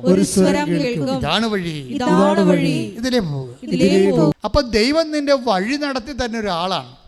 അതുകൊണ്ടാണ് ദൈവവുമായിട്ട് പിരിയണ ഒരവസ്ഥ ഉണ്ടാക്കരുതെന്ന് പറയണത്. സാന്നിധ്യത്തിൻ്റെ പ്രോബ്ലം നമുക്ക് കഷ്ടകാലത്ത് നമുക്ക് ഇടം വരം തിരിഞ്ഞു നോക്കുമ്പോൾ പല പല പരിഹാരങ്ങൾ പല പല രീതിയിൽ നമ്മുടെ കൊച്ചു ബുദ്ധിക്ക് പറ്റിയ. ഇപ്പം ഞാൻ ചിലരോട് പറയല്ല, വെയിറ്റ് ചെയ്ത് നിങ്ങൾ തീരുമാനമൊന്നും എടുക്കരുത്. 10 ഡേറ്റ് ഇട്ട് കൊടുക്കും, 48 ദിവസം. 48 ദിവസമൊന്നും ഇപ്പം വസ്തു വിൽപ്പന, ജപ്തി, അങ്ങനെ പല പ്രശ്നമാണ്. മാളെ കെട്ടിക്കൽ, പറമ്പ് വിൽക്കൽ, ഇങ്ങനെ പല പല വിഷയത്തിൽ വിഷമിക്കുകയാണ്. അപ്പോൾ വീട്ടിൽ നിന്ന് നമുക്കൊന്നും കിട്ടത്തില്ല. എന്താ കാര്യം? ഭാര്യയൊക്കെ കുറ്റപ്പെടുത്തുകയുള്ളൂ. മക്കളാണെങ്കിൽ അവരുടെ കാര്യം നടക്കാത്തത് കൊണ്ട് നമ്മുടെ മേക്കെട്ട് കയറും. നമുക്കാണെങ്കിൽ വീട്ടിൽ വരാൻ തോന്നണമില്ല. കാര്യം ഭക്ഷണം തന്നെ വല്ലയിടത്തും കിട്ടിയെങ്കിൽ അവിടെ നിന്ന് കഴിക്കാം. ഒക്കെ വീട്ടിൽ വരുമ്പോൾ ഓരോരുത്തരും മോന്തയും കണ്ടിട്ട് അവരത് ചെയ്തായിരുന്ന, അവിടെ പോയായിരുന്ന, അവരെന്ത് പറഞ്ഞ്, ഇവരെന്ത് പറഞ്ഞു. ഊട് കഴിച്ചുകൊണ്ടിരിക്കുമ്പോൾ ഇവർ കളാ ഈ ബുദ്ധിയും ബോധമില്ലാത്ത പെണ്ണുങ്ങൾ നമ്മളെ പിന്നെ പിരികേറ്റും. അവരെന്ത് പറഞ്ഞ്, അവിടെ പോയില്ല. അപ്പോൾ നമ്മൾ ഭക്ഷണം കഴിക്കണം, ഇവർക്ക് മറുപടി പറഞ്ഞു കൊടുക്കണം. ചിലർ കല്യാണം കഴിക്കുന്നുണ്ടെങ്കിലും ബോധമില്ലാത്ത ഒത്തിരി പെണ്ണുങ്ങൾ കല്യാണം കഴിച്ച് ഭാര്യമാരായിട്ടുണ്ട്. അതിൻ്റെ കാര്യത്തിന് അവർക്കറിയത്തില്ല ഇയാൾ എങ്ങനെയാണെങ്കിൽ പൊള്ളിപ്പഴുത്ത് വരികയാണോ. അവരോട് ഊണ് കഴിക്കുമ്പോൾ വല്ലവരും സംസാരിക്കുക. ഊണ് കഴിക്കുമ്പോൾ സംസാരിച്ച് പിന്നെ മറുപടി അവസ്ഥ നമ്മൾ ഇട്ടു പോകും. അപ്പോൾ അദ്ദേഹത്തിന് എനിക്ക് വേണത് നിങ്ങൾ ഇങ്ങനെയുള്ള സാഹചര്യങ്ങളിൽ കുറച്ച് സംസാരിച്ചിട്ട് ബാക്കി ദൈവത്തോട് പറയണം. ഇവരോട് സംസാരിച്ച കാര്യമില്ല. കാരണം നിങ്ങൾക്കൊരു ഭാര്യ അല്ലെങ്കിൽ ഭർത്താവ് 10-15 കൊല്ലം ജീവിക്കുമ്പോൾ അതെന്ത് ഉരുപ്പടിയാണെന്ന് നിങ്ങൾക്കറിയാൻ പറ്റും. പിന്നെ അവരെ കറക്റ്റ് ചെയ്യാൻ വേണ്ടി മരണം വരെ നിങ്ങൾ എനർജി ചിലവാക്കിയിട്ട് കാര്യമുണ്ടോ? ഒരു കാര്യമില്ല. നമുക്കറിയാൻ പറ്റുമല്ലോ. ഒരു 5 കൊല്ലം ജീവിക്കുമ്പോൾ തന്നെ അറിയാൻ പറ്റും ഭർത്താവ് എന്ത് ജാതിയാണ്, ഭാര്യ എന്ത് ജാതിയാണെന്ന്. അപ്പോൾ പിന്നെ നിങ്ങൾക്ക് എന്ത് ചെയ്യാൻ പറ്റും? നീ സ്റ്റോപ്പ് ദ ബിസിനസ് എന്ന് വെച്ച് കഴിഞ്ഞാൽ അവരോട് ആ വിഷയം സംസാരിച്ച പ്രശ്നം ഉണ്ടാക്കേണ്ട കാര്യമില്ല. നിങ്ങൾ ദൈവത്തോട് പറയുക. അവിടുത്തെ എന്തെങ്കിലും കിട്ടുന്നുണ്ടെങ്കിൽ അത് ദൈവത്തിന് പ്രാർത്ഥനയായിട്ട് കാഴ്ചവെക്കണം. നമ്മുടെ ആന്തരിക ആത്മാവിന് പ്രാണവായു കൊടുക്കാൻ വേണ്ടി കടലിൽ അലകളുള്ളതുപോലെ, അലകളിൽ ഓക്സിജൻ ജനിക്കുന്ന പോലെ നമ്മുടെ പ്രശ്നങ്ങൾ പ്രാർത്ഥനയാക്കി മാറ്റുമ്പോൾ ഈ വിശ്വാസത്തിൻ്റെ, ദൈവസ്നേഹത്തിൻ്റെ, അതുപോലെ തന്നെ പ്രത്യാശയുടെ, ദൈവകൃപയുടെ ഓക്സിജൻ, പ്രാണവായു, കൃപ രൂപപ്പെട്ടു വന്നിരിക്കും. ഇത് ഇരട്ടത്തക്കത്തിനാണ് സംഭവിക്കുന്നത്. ഇത് വിവേചിക്കണ കൊണ്ടാണ് മറിയം അങ്ങനെയുള്ള തക്കങ്ങളിലൂടെ പോകുമ്പോൾ അവർ ഹൃദയത്തിൽ സംഗ്രഹിച്ചു. അതിനെക്കുറിച്ച് ധ്യാനിക്കും, പ്രാർത്ഥിക്കുക. കർത്താവ് ദൈവമേ, ജീവിതത്തിലെ ഇരുട്ട് തക്കങ്ങളിലെ ആത്മാവിന്റെ പ്രാണവായു ഉൽപ്പാദിപ്പിക്കുന്ന അലയൊലികളുടെയും കാലങ്ങളിലെ കർത്താവേ കൃപയാർജിക്കുന്ന പരിസ്ഥിതിയെ വിവേചിച്ച് മനസ്സിലാക്കി അത് പരിപാലനയുടെ ഭാഗമായി മനസ്സിലാക്കി ദൈവത്തിന് നന്ദി പറയുക. പ്രാർത്ഥനയോടെ, മടുപ്പുകൂടാതെ പ്രാർത്ഥനയോടെ, ഇടതടവില്ലാതെ പ്രാർത്ഥനയോടെ അങ്ങേ അനുഭവിക്കുവാൻ എന്നെ അഭിഷേകം ചെയ്യണം. ശ്രദ്ധിക്കട്ടെ. ഹല്ലേലൂയ, ഹല്ലേലൂയ, ഹല്ലേലൂയ. യേശുവേ നന്ദി. ഹല്ലേലൂയ, ഹല്ലേലൂയ, ഹല്ലേലൂയ. എൻ്റെ മക്കളെ, ഇപ്പോഴും നമ്മൾ കർത്താവിൽ നിന്ന് കേട്ടുകൊണ്ടിരിക്കുന്ന സംഭവം, എല്ലാത്തിനും മാനുഷിക പരിഹാരമുണ്ട്, ദൈവിക പരിഹാരമുണ്ട്. അപ്പം നീ വലത്തോട്ടോ ഇടത്തോട്ടോ തിരിയുമ്പോൾ പിന്നിൽ നിന്ന് ഒരു സ്വരം കേൾക്കും. ഇപ്പം നമ്മൾ വിചാരിക്കാത്ത ഒരു പുതിയ പരിഹാരം ഒരു വിഷയത്തിന് വരുമ്പോൾ നിങ്ങൾ ദൈവത്തിൻ്റെ സാന്നിധ്യം വിവേചിക്കണം. ആ ദൈവമാണ് ഇടപെട്ടിരിക്കുന്നത്. നിങ്ങൾ വിചാരിക്കാത്ത ഒരു പരിഹാരം, നിങ്ങളുടെ ബുദ്ധിയിലില്ലാഞ്ഞ ഒരു പരിഹാരം പെട്ടെന്ന് ഈ വിഷയത്തിലേക്ക് വന്നു ചേരുമ്പോൾ, കാരണം ദൈവത്തിന് നിങ്ങൾ ഈ സാക്ഷ്യങ്ങൾ കേൾക്കുമ്പോൾ അറിയാൻ പറ്റും. അതായത് സാക്ഷ്യങ്ങൾ കേൾക്കുമ്പോൾ അവർക്കൊരു പരിചയമില്ലാത്ത ആൾക്കാരെ ചുമ്മാ ഇവർക്ക് കൊണ്ടുവന്ന് വിസ കൊടുക്കണതൊക്കെ കാണാം. കഴിഞ്ഞ ദിവസം ഒരു സാക്ഷ്യം ഉണ്ടായി. 12 ലക്ഷം ഏജൻസി 12 ലക്ഷമാണ് പറയുന്നത് വിസ. 12 ലക്ഷം. അവർ പറഞ്ഞ് കഷ്ടിപൊട്ടി ഒരു വലിച്ച് പൊടിപ്പിച്ച് വിറ്റും ചുട്ടുമൊക്കെ ഒരു 8 ലക്ഷം ഉണ്ടാക്കി തരാമെന്ന് പറഞ്ഞ്. പോകാതിരിക്കാൻ പറ്റത്തില്ല, അത്രയും കടമുണ്ട്, ഉത്തരവാദിത്വമുണ്ട്. പക്ഷേ ഉടമ്പടി എടുത്തു കഴിഞ്ഞപ്പോൾ ഒരു ഫ്രീ വിസ. അതാണ് ഈ പിന്നിൽ നിന്നുള്ള സ്വരം എന്ന് പറയണത്. ദൈവിക പരിഹാരത്തിന് വേണ്ടി നോക്കി പറയും. What is my point? എന്താ ഞാൻ പറയാൻ ഉദ്ദേശിക്കുന്നത്? നിങ്ങൾ ഈ ദൈവിക പരിഹാരം ഒരു പരിപാലനയുടെ പരിഹാരം ഉണ്ടാകുന്നതിന് മുമ്പ് നിങ്ങളും ദൈവമായിട്ട് നല്ല റിലേഷൻ ഉണ്ടാക്കിയെടുക്കണം. റിലേഷനാണ് പ്രധാനപ്പെട്ട കാര്യം. അത് നിങ്ങൾ ഉണ്ടാക്കണം. അതൊരു പ്രശ്നാധിഷ്ഠിതമായ റിലേഷൻ ആകരുത്. കാരണം ദൈവത്തെ നിങ്ങളെ അറിയാം. നിങ്ങൾ ഈ പ്രശ്നം കഴിഞ്ഞാൽ പിന്നെ ദൈവത്തിനെ തിരിഞ്ഞു നോക്കത്തില്ലെന്നറിയാം. അത് റെക്ടിഫൈഡ് ചെയ്യണം. നിങ്ങൾക്ക് ദൈവമായിട്ട് ആ റിലേഷനിൽ വരാൻ പോകുന്ന ഡാമേജുകൾ ആദ്യമേ കയറി റെക്ടിഫൈ ചെയ്യണം. എന്ന് വെച്ച് കഴിഞ്ഞാൽ ചിലരുടെ സ്വഭാവം ഉണ്ടല്ല, പ്രശ്നങ്ങളുണ്ടെങ്കിൽ മാത്രമേ പ്രാർത്ഥനയുള്ളൂ, അല്ലെങ്കിൽ അവർ ടി വിയും കണ്ട മൊബൈലും കണ്ട കോമഡിയും കണ്ട് ഇളിച്ചൊക്കെ അങ്ങനെ ഇരുന്നുള്ളൂ, ഒരു പ്രശ്നമില്ല. ഭക്ഷണം കഴിച്ച് മറികിടന്ന് ഉറങ്ങും. അപ്പം നിങ്ങൾ ദൈവത്തിന് അറിയാം, പ്രശ്നം ഉണ്ടെങ്കിൽ മാത്രമേ അവൻ ദൈവത്തിന് മുമ്പിൽ വരത്തുള്ളൂ. ഇനി പ്രശ്നകാലം കഴിയുമ്പോൾ അവൻ പഴയ അവൻ്റെ വഴിയിൽ കഴിക്കും, ചുമ്മാ പിന്നെ പോകുന്നത്. അത് റെക്ടിഫൈ ചെയ്യണം. അപ്പം നേരത്തെ പറയണം, ദൈവമേ പ്രശ്നം ഉള്ളത് കൊണ്ട് ഞാൻ വരണമല്ല, എൻ്റെ പ്രശ്നമില്ലാത്തൊരു കാലം വന്നാലും ഞാൻ നിൻ്റെ കൂടെ തന്നെയായിരിക്കും. അതൊരു നിലപാടാണ് ശരിക്കും. ഞാൻ ഈ പ്രശ്നം ഉള്ളതുകൊണ്ടാണ് ഇപ്പോൾ വന്നത്, ഞാൻ സമ്മതിച്ചു. പക്ഷേ എനിക്ക് പ്രശ്നമില്ലാത്തൊരു കാലം തന്നാലും ഞാൻ നിൻ്റെ കൂടെ തന്നെയായിരിക്കും. ഇത് പ്രാർത്ഥിച്ചു, ദൈവമേ ഇപ്പോൾ പ്രശ്നമുള്ളത് കൊണ്ടാണ് ഞാൻ നിന്നെ ആശ്രയിക്കുന്നത്. പക്ഷേ എനിക്ക് പ്രശ്നമില്ലാത്തൊരു കാലം തന്നാലും ഇതിനേക്കാൾ തീഷ്ണമായി ഞാൻ നിന്റെ വഴികളിലെ സഞ്ചരിച്ചിരിക്കാം. ഇത് ഇതാണ് ഞാൻ ലൂപ്പുകൾ, ഇത് അടക്കണം. കാര്യം ദൈവത്തിനുള്ള കുഴപ്പം വെച്ച് കഴിഞ്ഞാൽ എല്ലാം അറിയാമല്ലോ, വരാൻ പോകുന്ന എല്ലാം അറിയാവുന്ന കാരണം നേരത്തെ തന്നെ. അതുകൊണ്ടാണ് ചില ആൾക്കാർക്ക് ഉടമ്പടി താമസിക്കുന്നതിൻ്റെ കാരണം അവർ ഉടമ്പടിയിലല്ല. ഉടമ്പടിക്ക് അങ്ങനെ ഒരു കുഴപ്പമുണ്ട്, ഉടമ്പടി സെറ്റാകത്തില്ല. അതിൻ്റെ കോമ്പോണൻസ് എല്ലാം കറക്റ്റാകാം. നിങ്ങൾ രോഗികളെ കാണുന്നുണ്ടോ, അതുപോലെ പത്രം കൊടുക്കുന്നുണ്ട്, പ്രാർത്ഥിക്കുന്നുണ്ട്, പ്രത്യക്ഷീകരണം, കോമ്പോണൻസ് എല്ലാം കറക്റ്റാകാം. പക്ഷേ ദൈവം ഈ സാധനം സെറ്റാകത്തില്ല. സെറ്റാകാത്ത കാരണം ഈ ഒരു കാലം കഴിഞ്ഞാൽ നിൻ്റെ വഴിയെ പോകുമെന്ന് ദൈവത്തിന് അറിയാം. അങ്ങനെ ഒരു റിലേഷൻ നമുക്ക് ദൈവമായിട്ട് ടെമ്പററി റിലേഷൻസ് സാധ്യമല്ല. നിങ്ങൾക്ക് വേറെ ആരുമായിട്ട് വേണമെങ്കിലും ഒരു താൽക്കാലിക റിലേഷൻസ് ഓക്കെയാണ്, പക്ഷെ ദൈവമായിട്ട് ഒരു താൽക്കാലിക റിലേഷൻസ് ഓക്കെയല്ല. കാര്യം ദൈവത്തിൻ്റെ റിലേഷൻസ് എല്ലാം I will be with you unto the last എന്ന് പറയുമ്പോൾ നമ്മളെന്താ ഉദ്ദേശിക്കേണ്ടത്? You must be also with me unto the last. Clear അല്ലേ? അല്ലേ? അപ്പോൾ take the word of God, I will be with you unto the last. ശ്രുതിക്കട്ടെ. ഹല്ലേലൂയ ഹല്ലേലൂയ ഹല്ലേലൂയ. യേശുവേ നന്ദി, യേശുവേ സ്തുതി. ഹല്ലേലൂയ ഹല്ലേലൂയ ഹല്ലേലൂയ ഹല്ലേലൂയ ഹല്ലേലൂയ. യേശുവേ ആരാധന ആരാധന ആരാധന ആരാധന. മത്തായി 28:20. മത്തായി 28:20. യുഗാന്തം വരെ, യുഗാന്ത്യം വരെ, യുഗാന്ത്യം വരെ എന്നും ഞാൻ നിങ്ങളോട് കൂടെ ഉണ്ടായിരിക്കും. അപ്പൊ ദൈവത്തിൻ്റെ ഒരു മോഡ് ഓഫ് റിലേഷൻ അതാണ്. എന്താണ്? അന്ത്യം വരെയാണ്. ടെമ്പററി റിലേഷൻസ് ഇല്ല. അപ്പം നമ്മൾ ബുദ്ധിയുള്ള മനുഷ്യർ എന്ത് ചെയ്യണം? ദൈവം പ്രീസപ്പോസ് ചെയ്യുന്നുണ്ട്. എന്താണ്? Likewise I also presuppose that you will be with me unto the last. അതായത് എന്നെപ്പോലെ നീയും അന്ത്യം വരെ എൻ്റെ കൂടെ ഉണ്ടാകുമെന്ന് ഞാൻ ധരിക്കുന്നു. ഇടേ വിഷയം. അതുകൊണ്ട് തന്നെ ദൈവമായ റിലേഷൻസ് ഒരു ശാശ്വത റിലേഷൻസ് ആക്കി മാറ്റാൻ നോക്കണം. കാര്യം ഈ സാന്നിധ്യം ശാശ്വതമായിട്ടാണ് പോണത്. Take the word of God. സാന്നിധ്യം സന്തോഷവും തമ്മിൽ ബന്ധമുണ്ട്. സങ്കീർത്തനം 16:8 മുതൽ 11 വരെ. കർത്താവ് എപ്പോഴും എൻ്റെ കൺമുമ്പിലുണ്ട്. ക്ലിയർ പറഞ്ഞേ. കർത്താവ് എപ്പോഴും എൻ്റെ കൺമുമ്പിൽ ഉണ്ട്. അവിടുന്ന് എൻ്റെ വലതുഭാഗത്തുള്ളത് കൊണ്ട് ഞാൻ കുലുങ്ങുകയില്ല. അതിനാൽ എൻ്റെ ഹൃദയം സന്തോഷിക്കുകയും അന്തരംഗം ആനന്ദം കൊള്ളുകയും ചെയ്യുന്നു. എന്റെ ശരീരം സുരക്ഷിതമായി വിശ്രമിക്കുന്നു.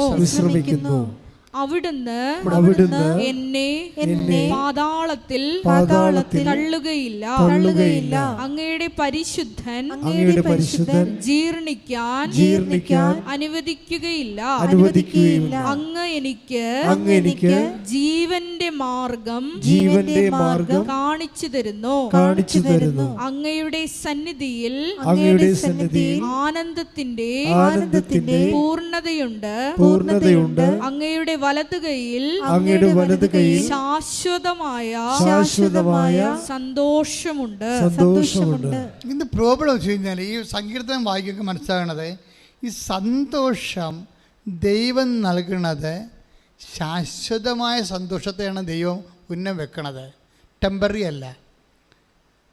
ഇപ്പോൾ ഒരു ബിയർ അടിക്കുമ്പോൾ ഉണ്ടാകുന്ന കിക്കും അത് കഴിഞ്ഞ് ആ കിക്ക് കഴിഞ്ഞിട്ട് നിങ്ങൾ നല്ല ബൊത്തിയും ബോധം വരുമ്പോൾ കൂളായിട്ടിരിക്കണില്ലേ? ചില ആൾക്കാർ പിന്നെയും പോയി അടിക്കും. അങ്ങനെ ഉള്ള കൊച്ചു കൊച്ചു സന്തോഷം, കൊച്ചു കൊച്ചു കിക്കല്ല സംഭവം. ദൈവവുമായിട്ടുള്ള ബന്ധം, റിലേഷൻസ് ശാശ്വതമാണ്. അത് എവിടെ നിന്നാണ് വരുന്നത്? സാന്നിധ്യത്തിൽ നിന്നാണ് വരുന്നത്. ശാശ്വതമായ സാന്നിധ്യത്തിൻ്റെ സമ്പൂർണ്ണ ബലമെന്ന് പറയണത് ആ സന്തോഷമാണ് ശരിക്കും പറഞ്ഞാൽ. ഇപ്പം നമ്മുടെ സന്തോഷത്തിൻ്റെ അവിടെ അങ്ങനെ ഒരു ബൈബിൾ അങ്ങനെ വചനമുണ്ട് അല്ലേ, 16:11 എന്താ പറയണത്? അതായത് അങ്ങയുടെ തിരുസന്നിധി സന്തോഷത്തിൻ്റെ പൂർണ്ണതയുണ്ട്. സന്തോഷത്തിൻ്റെ പൂർണ്ണത എങ്ങനെയാണ്? നീ എൻ്റെ വലതുവശത്തുണ്ട്, നീ എൻ്റെ കൺമുമ്പിലുണ്ട്. എന്താണ്? സാന്നിധ്യമാണ് സന്തോഷത്തിൻ്റെ പൂർണ്ണത. ഒന്ന് പറഞ്ഞേ. സാന്നിധ്യമാണ് സന്തോഷത്തിന്റെ പൂർണ്ണത. ഉടമ്പടി എന്ന് പറയുന്നത് ഒരു പൂർണ്ണതയുടെ പ്രാർത്ഥനയാണ്. എന്താ കാര്യം? അതൊരു നെറ്റിഫെറ്റ് സാന്നിധ്യമാണ്. നിങ്ങൾ പറയുന്ന IELTS പാസ്സായി, ജർമ്മനിയിൽ പോയി, വസ്തു വിറ്റു, വഴി കിട്ടി എന്നൊക്കെ പറഞ്ഞത് തന്നെയില്ല. അങ്ങനെ കൊച്ചു കൊച്ചു പരിപാടികളൊന്നുമില്ല. അതൊക്കെ വലിയ പരിപാടി, നിങ്ങളെ സംബന്ധിച്ചിടത്തോളം വലിയ പരിപാടി തന്നെയായിരിക്കും. പക്ഷേ ദൈവം ഉദ്ദേശിക്കുമ്പോഴേ അതിൽ നിന്ന് ലഭിക്കുന്നതിനേക്കാളും ഇപ്പം നിങ്ങൾക്ക് എന്തുമാത്രം ദൈവാനുഗ്രഹങ്ങൾ കിട്ടിയിരിക്കുന്നത്, അന്നൊക്കെ നിങ്ങൾക്ക് നല്ല സന്തോഷം ഉണ്ടായിരുന്നു. ഇപ്പം ഏതാണ് ദൈവാനുഗ്രഹം കിട്ടിയത്, എന്തിനാണ് സന്തോഷം ഉണ്ടായത് പോലും ഇപ്പോൾ ഓർക്കണില്ല. സന്തോഷം പോലും മറന്നുപോയി. ശാശ്വതമായ സന്തോഷം സാന്നിധ്യത്തിൽ നിന്നുണ്ടാകുന്നതാണ്, ശാശ്വതമായ. അതുകൊണ്ട് ഉടമ്പടിയിലൂടെയാണ് ദൈവം ശാശ്വതമായ സന്തോഷം സാന്നിധ്യം വാഗ്ദാനം ചെയ്യണത്. ഇപ്പോൾ ഉടമ്പടി നിങ്ങൾ വസ്തു വിൽക്കണമെന്നും പറഞ്ഞാൽ IELTS പാസ്സാകണമെന്ന് പറഞ്ഞാൽ എഴുതുന്നത്. പക്ഷേ ദൈവം ഉദ്ദേശിക്കുന്നത് സാന്നിധ്യമാണ്. അപ്പോൾ നിങ്ങൾ സാന്നിധ്യത്തിന് വേണ്ടിയാണ് പ്രൈമറി ആയിട്ട് നിങ്ങൾ ദൈവതിരുസേന വെക്കുന്നുണ്ടെങ്കിൽ ദൈവം പറയും, ഇപ്പോഴും നീ ഗോട്ട് ദ പോയിന്റ്, ഇപ്പം നിങ്ങൾ കറക്റ്റ് കാര്യങ്ങൾ ചെയ്തെന്ന് പറയും. എന്താ കാര്യം? സാന്നിധ്യമാണ് ദൈവം ഉദ്ദേശിക്കുന്നത്. നമ്മുടെ മറ്റ് കല്യാണം നടക്കുക, കുഞ്ഞുങ്ങളുണ്ടാവുക, പഠനത്തിൽ ജയിക്കുക എന്നുള്ളതെല്ലാം ടെമ്പററി സംഭവമാണ്. ദൈവം അതിനേക്കാൾ വലുതാണ് ഉദ്ദേശിക്കുന്നത്. എന്താണ് ഉദ്ദേശിക്കുന്നത്? സാന്നിധ്യമാണ്. അപ്പോൾ ഈ സാന്നിധ്യത്തിന് വേണ്ടിയാണ് നിങ്ങൾ ക്രേവ് ചെയ്യേണ്ടത്. ഒന്ന് പ്രാർത്ഥിച്ചേ. കർത്താവേ, ഉടമ്പടി വഴി അങ്ങ് വാഗ്ദാനം ചെയ്യുന്ന ഏറ്റവും വലിയ വാഗ്ദാനമായ അങ്ങയുടെ സാന്നിധ്യത്തിനായി ഞാൻ കൊതിക്കുന്നു. കർത്താവേ, നിന്റെ സാന്നിധ്യത്തിൽ ശാശ്വതമായി അനുഭവിച്ചുകൊണ്ട് സമ്പൂർണ്ണ സന്തോഷം അനുഭവിക്കുവാൻ എന്നെ അഭിഷേകം ചെയ്യണം. ശ്രദ്ധിക്കട്ടെ.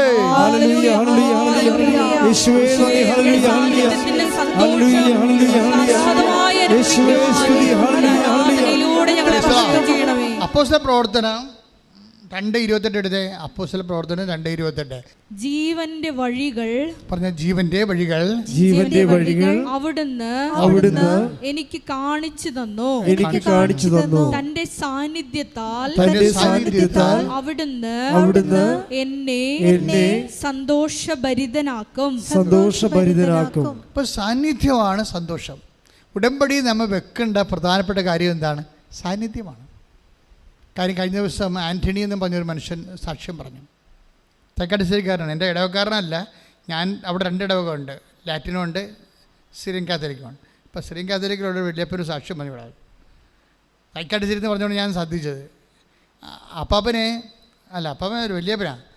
പിന്നെ ഹൃദയാഘാതമാണ്, 5 ബ്ലോക്കുണ്ട്. ഇപ്പോൾ അതിൻ്റെ ഓപ്പറേഷൻ എന്തോ കഴിഞ്ഞു. പക്ഷേ എന്നിട്ടും നെഞ്ചുവേദനയ്ക്ക് മാറ്റമില്ല. വീണ്ടും സ്കാൻ ചെയ്തപ്പോൾ 5 ബ്ലോക്ക് വേറെ ഉണ്ട്. പുള്ളി പെട്ടുപോയി. ഡോക്ടർ പറഞ്ഞു നിങ്ങൾക്ക് 5 അടി കൂടി നടക്കാൻ പറ്റത്തില്ലെന്ന് പറഞ്ഞു. അവൾ ഇരിപ്പുകാരനായിപ്പോയി, വേദനയും കൊണ്ട് ഇരിപ്പുകയാണ്. അപ്പോൾ ഉടമ്പടി എടുത്തു കഴിഞ്ഞപ്പോൾ പെട്ടെന്ന് ഈ മനുഷ്യൻ്റെ മുമ്പിൽ ഒരു സ്വരം, ആൻ്റണി എഴുന്നേറ്റ് റോഡിലേക്ക് വരാൻ പറഞ്ഞു. ഉടനെ ആരാണെന്നറിയാൻ പറ്റില്ല, ആരില്ല, സ്വരമാണ് ഉള്ളിൽ നിന്ന് കേൾക്കണത്. അപ്പോൾ പുള്ളിക്കാരൻ പറഞ്ഞു എനിക്ക് നടക്കാൻ പറ്റത്തില്ല, ഡോക്ടർ പറഞ്ഞിട്ട് നടക്കരുതെന്ന് പറഞ്ഞിട്ടുണ്ടെന്ന്. പിന്നെ ആൻ്റണി എഴുന്നേക്കുക എന്ന് പറഞ്ഞു. ഉടനെ പുള്ളി കട്ടിലിരുന്ന് എഴുന്നേറ്റ് റോഡേ വന്നു. അപ്പോൾ ഒരു 30 മീറ്ററായി. റോഡേ വന്നു കഴിഞ്ഞപ്പോൾ പിന്നെ കാര്യം വേദന ബ്ലോക്കുള്ള ആളാണ്. പിന്നീട് ആൻ്റണി പടിഞ്ഞോട്ട് നടക്കാൻ പറഞ്ഞു. പിന്നെ റോഡേ കൂടി പുള്ളി പടിഞ്ഞോട്ട് നിങ്ങൾക്കറിയാം, ഞാൻ അവിടെ ഇരുന്ന പാലമാണ്, വലിയ പാലമാണ്, പാലത്തിൽ കയറണം.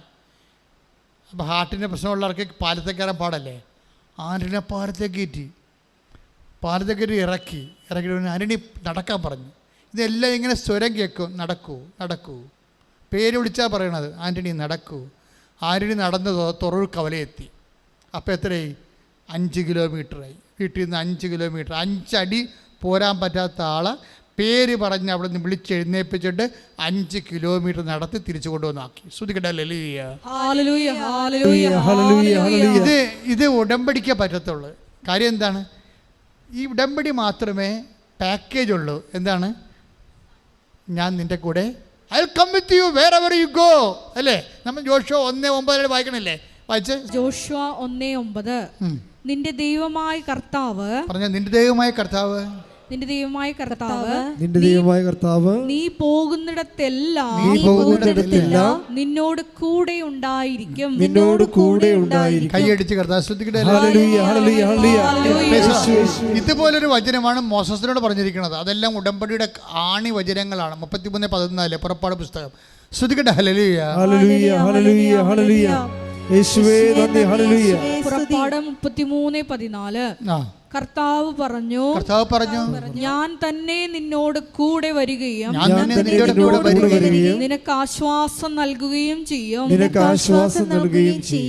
ആശ്വാസം മാത്രമല്ലേ, ധൈര്യം നൽകും, എല്ലാ തരത്തിലും സന്ധിക്കും. അതായത് എൻ്റെ മക്കൾ, എന്തിനാ ഞാൻ ഇങ്ങനെ പറയണമെന്ന് വെച്ച് കഴിഞ്ഞാൽ, ഇപ്പോഴും ആൾക്കാർ ഉടമ്പടിയുടെ യഥാർത്ഥ കേന്ദ്രത്തിൽ ചെന്നിട്ടില്ല.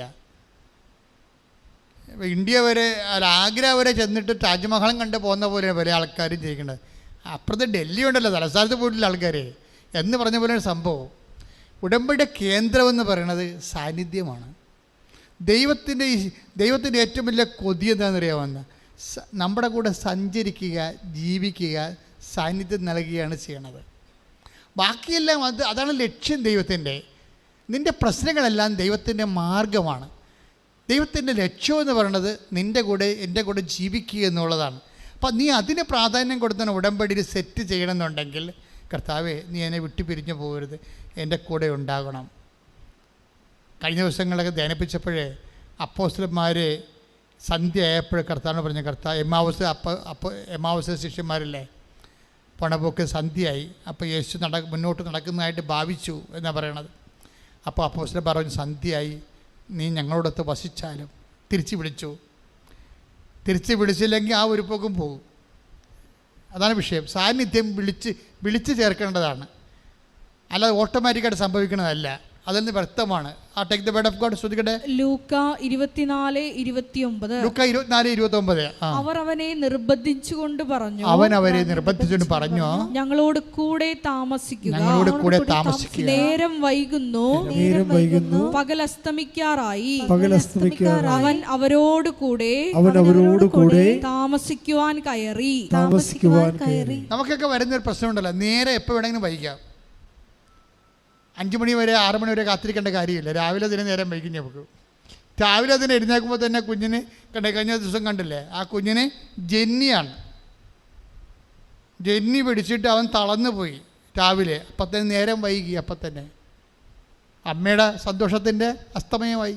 നേരം വൈകില്ലേ. അവളാണെങ്കിൽ കൊന്നെന്ന് പറഞ്ഞാൽ കൃപാസനത്തിൽ പോകത്തില്ല. എന്താ പോകാത്തത്? അനിയത്തിയുമായിട്ട് ഇടിയാണ്.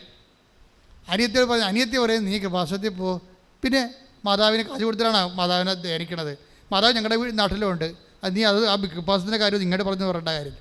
കാര്യം ഈ പത്രവും ചിലരൊക്കെ സ്ഥലമൊക്കെ പത്രമൊക്കെ വാങ്ങിക്കണ്ടേ.